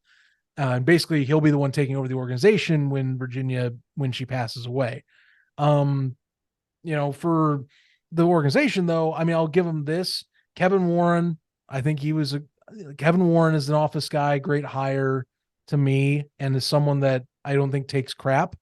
He's got his own plate of stuff to deal with the stadium he's trying to build, but he's also made it known he does not take issue with success. And they did reorganize how they do management. Ted Phillips, he was a big guy that people felt like was interfering with a lot of issues over the last 2 decades. He retired just last just 2 years ago. Right. I know he was a financial guy, but a lot of times people felt he was a person in the room that was making decisions that were not helpful for the team. So he's like an advisor role, I believe it is, but he doesn't have any major stake in the Bears anymore. They basically gave that role to Kevin Warren, and he does all of it now. Yeah. So it's not diversified between like multiple people. It's Kevin's job, and he's a football guy. Brian Poles, decent GM, but I still need to see him play out how this goes this offseason, and can he pay veterans that play well? He's proven so far he's okay with just letting people walk, because there's probably a cheaper version of him in the room somewhere else. Right. And sure, TJ Edwards worked out. Yeah. But Roquan Smith also is an all-pro linebacker that you could have afforded when you paid Tremaine Edmonds similar money. So just putting that out there. And then, then it comes down to the coach. But, I think there's I wanted to wrap up that there is optimism. There is a good core roster. I just don't like Matt Eberflus, and I just don't think he's the right guy for the job. But consistency, and it's the Bears way. They usually give him 3 years unless it's a complete train wreck, and he won just enough games. Yeah, that's how it goes in the NFL. You'd win just enough, you show progress, you get another year. Yeah, it's funny because when John Gunning and we talk on, we try to get a little Bears talking on the Gridiron Japan podcast, and he's as hardcore. Hell, he's more hardcore than you and I with the Bears, and we're hometown guys. Yeah. We've built up. Somebody was saying something about Chicago fans, that they have the best sense of humor. And the reason why we do is because we've had to endure, not only the Bears, but the White Sox. And, if you grew up a Cubs fan, then you've got, right. The great self-deprecating humor is something the dark times. Yeah. Yeah. But I don't know. I don't have hope, but because, they didn't give Mark Trestman really a chance. They cut him loose after 2 years. I'll admit that one. That one felt like it was at the end. And what gets me is mid-season. Yeah. Matt Eberflus was like, and this is Bears fans too, if I'm gauging the room, they were dead set he was going to be gone. Right. Saved his job when he took the defensive coordinator spot, and Luke Getsy and company altered the offense a bit to be more reactionary, pick two options for Justin Fields in the running game. Without those options and the defense being reinforced by a coordinator, figure, who's running head coach, we probably are talking about someone else going to Chicago. Maybe it's not, I was hoping dream scenario was Jim Harbaugh. Yeah. But, I get why he went to LA. And again, Matt Eberflus, it's the way of the NFL. You win 4 more games. This is a low baseline. He set for himself year one. He did, he showed a little more cohesion in the second half and saved his position. You get 1 more year. Unlike Trestman, who, as much as both of them did media gaffes in PR conferences and did weird things with how they managed games, one in his second year went from an 8-8 squad that just missed winning the division to a complete 5-11 train wreck. The other was already a train wreck and recovered from a potential second year train wreck. Yeah. So that's the difference. You can point to that and and this is what always kills me, Greg. It's just enough of an excuse to do nothing. Complacency with the Bears, it goes hand in hand every single time. Yeah. And I've only lived 28 years on this earth, and it happens at such a regular rate in my life. They are complacent until they have to change something. Well, and that's, going back to the late 70s when George Halas brought Mike Ditka in, because it was like that back then. And then they brought Ditka in. And to me, when they brought Ditka, was not a freaking football genius at all, but he coached under Tom Landry, and, they had, Jim Finks was doing the draft. So they had, the perfect mediocre coach for the abundance of talent that they had. And they also had Buddy Ryan. So, but we don't have that.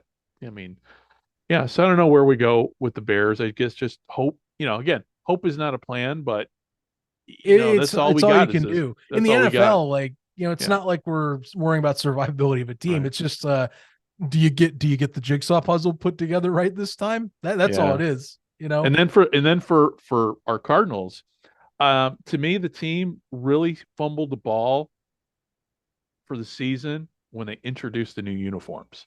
And from there, I hated it was their just a train uniforms wreck. so much. I hate those things It so much. was, and again, we're going back to football fashion and everything. But when they brought that red jersey out, I'm like, you got to be kidding me. You had me with the white, you had me with the black, and then you bring this monstrosity out. And I am not a fan of jerseys that just plaster the name of the team smack on the chest. It's, to me, one of the most corny things you can do with a football jersey. Let the design speak for itself. Right. I mean, Like, unless you're in high school, it's like the Browns when they slap Browns on the front. Yeah. Like, that's the most Goober-esque looking jersey you could have made. Right. Yeah. I mean, unless you're a high school team, and the only place where that looks good is on a high school football jersey. Yes. But even then, I don't know. But that's where, to me, where the ball got dropped, and the Cardinals never failed to disappoint. And when they traded Joshua Dobbs and sent him packing, again, they had Kyler Murray, which he's still a little bit, yeah, it's just it's frustrating.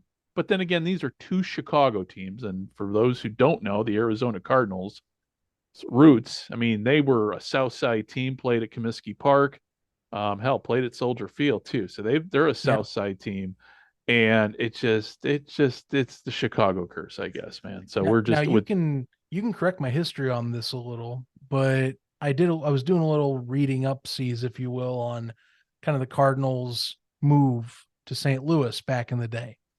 And unless I misread something, my understanding is that, the NFL didn't want him to go to St. Louis originally, but were forcing their hand, but basically got their hand forced when Lamar Hunt started talking about building the AFL in St. Louis. And they basically opened the gate to letting the Cardinals go once they heard that there might be competition in that market. Yeah, it's interesting. First of all, have you ever read Joe Zimbo's book on the Cardinals? I have not read that book. So he has two books he has written. And Joe's a great friend of mine. He's been on the show. Joe Zimbo wrote the book.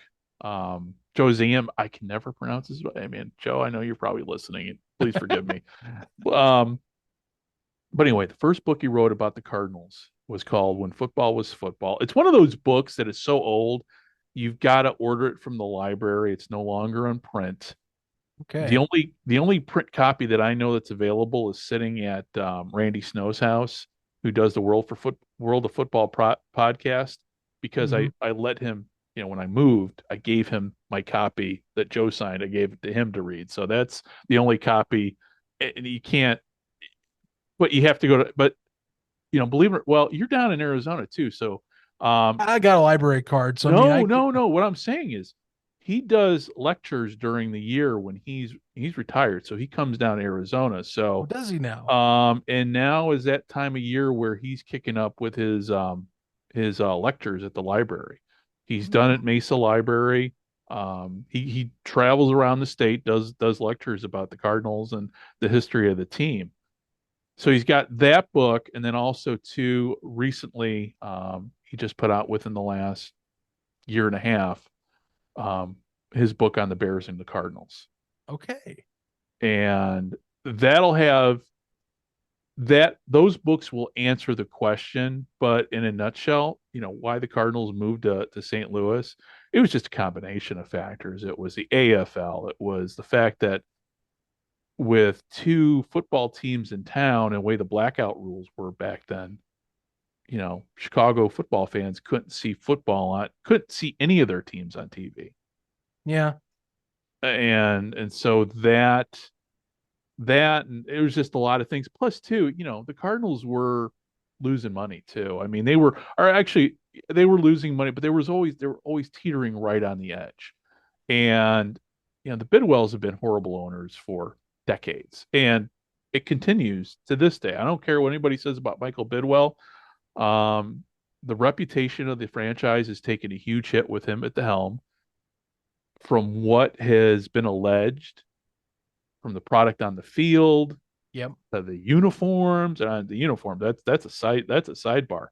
But even, the Cardinals, when they first moved down, and if you remember this, when the Cardinals first moved to Phoenix, it was with the promise that they were going to get a dome stadium, and it took 20 years to get them. Let's see, 87, yeah. So it took 20 years to get the stadium, and so when they played at Sun Devil Stadium, dude, you know how hot it gets down there during the day. That's all I'm saying. Just so they couldn't get people in the stadium unless either the Cowboys were in town or it was a night game, one of those types of deals.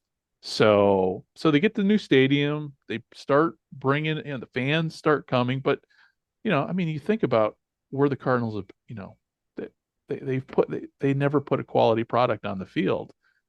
It's bad, man. And Steve Keim, don't even get me started. Well, with Steve that's Keim its own can of worms too from that era, which is ironic because like in recent memory, the Steve Keim era, if you talk like, Carson Palmer and like post Kurt Warner. Oh yeah. It's the most successful like second phase in the 21st century.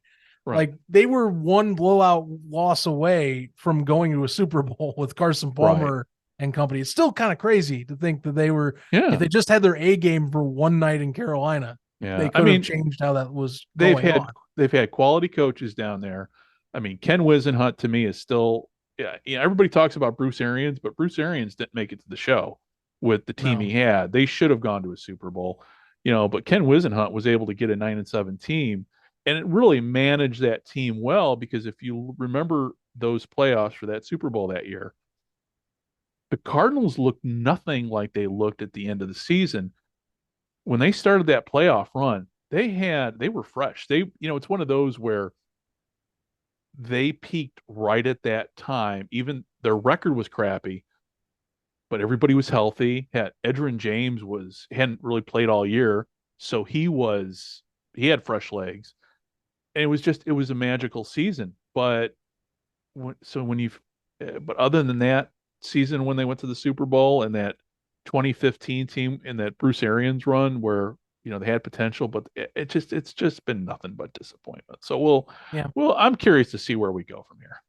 Yeah, I do wonder what happens. Obviously the Kyler decision is a big deal, or at least how they're going to keep going with him. It sounds like they're going to stick with him for the most part. So, and he showed flashes at the end of the year that he's healthy. It's just, I feel like more of his problems now are actually about his health than his own production, because he's shown he's electric. He can throw his size and he can run, but he has not shown much dexterity. Right. And it's starting to catch up to him. Yeah. He's great for, if you're drafting a fantasy team, you want him, but if you want your team to win, is he really the guy that you really want in the short term, and even in the long term? Can you expect him to be the runner again like he was in his early years? I don't think so. No. I think he has to become, and credit, he can throw from the pocket. We've seen it, but I feel like the runability of Kyler Murray is not going to be as what it used to be, because we're talking dude that's dealt with ankle injuries, ACL, and it's been a consistent injury plague since he's gotten into the league. Yeah. So you have that usually that usually then is where you're converting yourself. Like it's like Cam Newton, right. All right. Gotta be a pocket passer. If you start running again, you can, but A, you're not going to be as effective because you've had to deal with recovery. B, you're going to have that in your head. Right. That I might have something get messed up if I run too much. Yeah. Yeah. No, it's interesting too, just thinking about that, not everybody has tried to be Fran Tarkenton over the years, but nobody can. So it's hard to be. Yeah. Really, so, hey buddy, listen, on that note, let's wrap everything up here. So before we hit the stop button on the podcast, let everybody know how to find you, reach you, watch, you know what I'm saying. Oh, I know what you're talking about. You're all good. Yeah. My best advice is, really search anything that's UFL podcast. That's the main thing I would go for. So you can find us at UFL podcast on your favorite social media platform, or look up UFL podcast on YouTube. We're actually expanding our roster of shows. Like I said at the beginning, I know it's been a long interview, so I'll reiterate this. Or not even interview, just conversation. Sort of conversation between buddies. What am I doing? You know, I'm like for some reason in a show I've never been on before mode, which is silly because I've talked to you so many times. Yeah. Anyhow, UFL podcast on your favorite social media platform. On YouTube, check out UFL podcast, the page. We are doing, starting now till the end of the UFL season and beyond, most likely every Monday, we have Around the UFL. It's your favorite pro football newsroom writers, personalities. They're coming together on one show, talking 1 hour about the UFL, the last week of the UFL, recaps of the games, interviews with players, coaches, personalities from the league that we're going to have on a regular basis. So check that out. And then the UFL podcast is on every Friday, or at least Fridays during the season, 9 a.m. Eastern time on that same page. Gets you ready for the week ahead and any news from the week before. So we cover you with the recaps. We got you for the previews. We have everything this year on PFN. And you guys are going to be busy. You guys are going to be real busy. This is the busiest we have been. But I'll tell you, everyone that's in our group, we're ready for it. We're excited for it.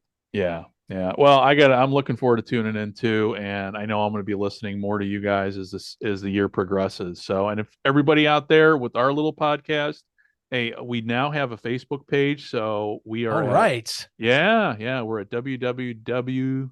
I sound real old now saying www. But anyway, facebook.com /from the 55. We're also on Twitter, X, or whatever the hell you're going to call it.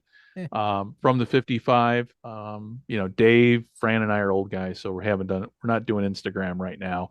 But also, hey, we're at the Sports History Network and Sports History HQ with Arnie, and not only are we there, but man, there's a ton of great podcasts out there focusing on history, including Joe Zimba's When Football Was Football podcast. He is the dean of the history professors at the Sports History Network. So nice. On that note, thank you very much for tuning in, and we will be talking to you next week. Bye-bye. This is Hugh McElhenney of the San Francisco 49ers. Here is our football polka.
This podcast is part of the Sports History Network, your headquarters for the yesteryear of your favorite sport. You can learn more at sportshistorynetwork.com.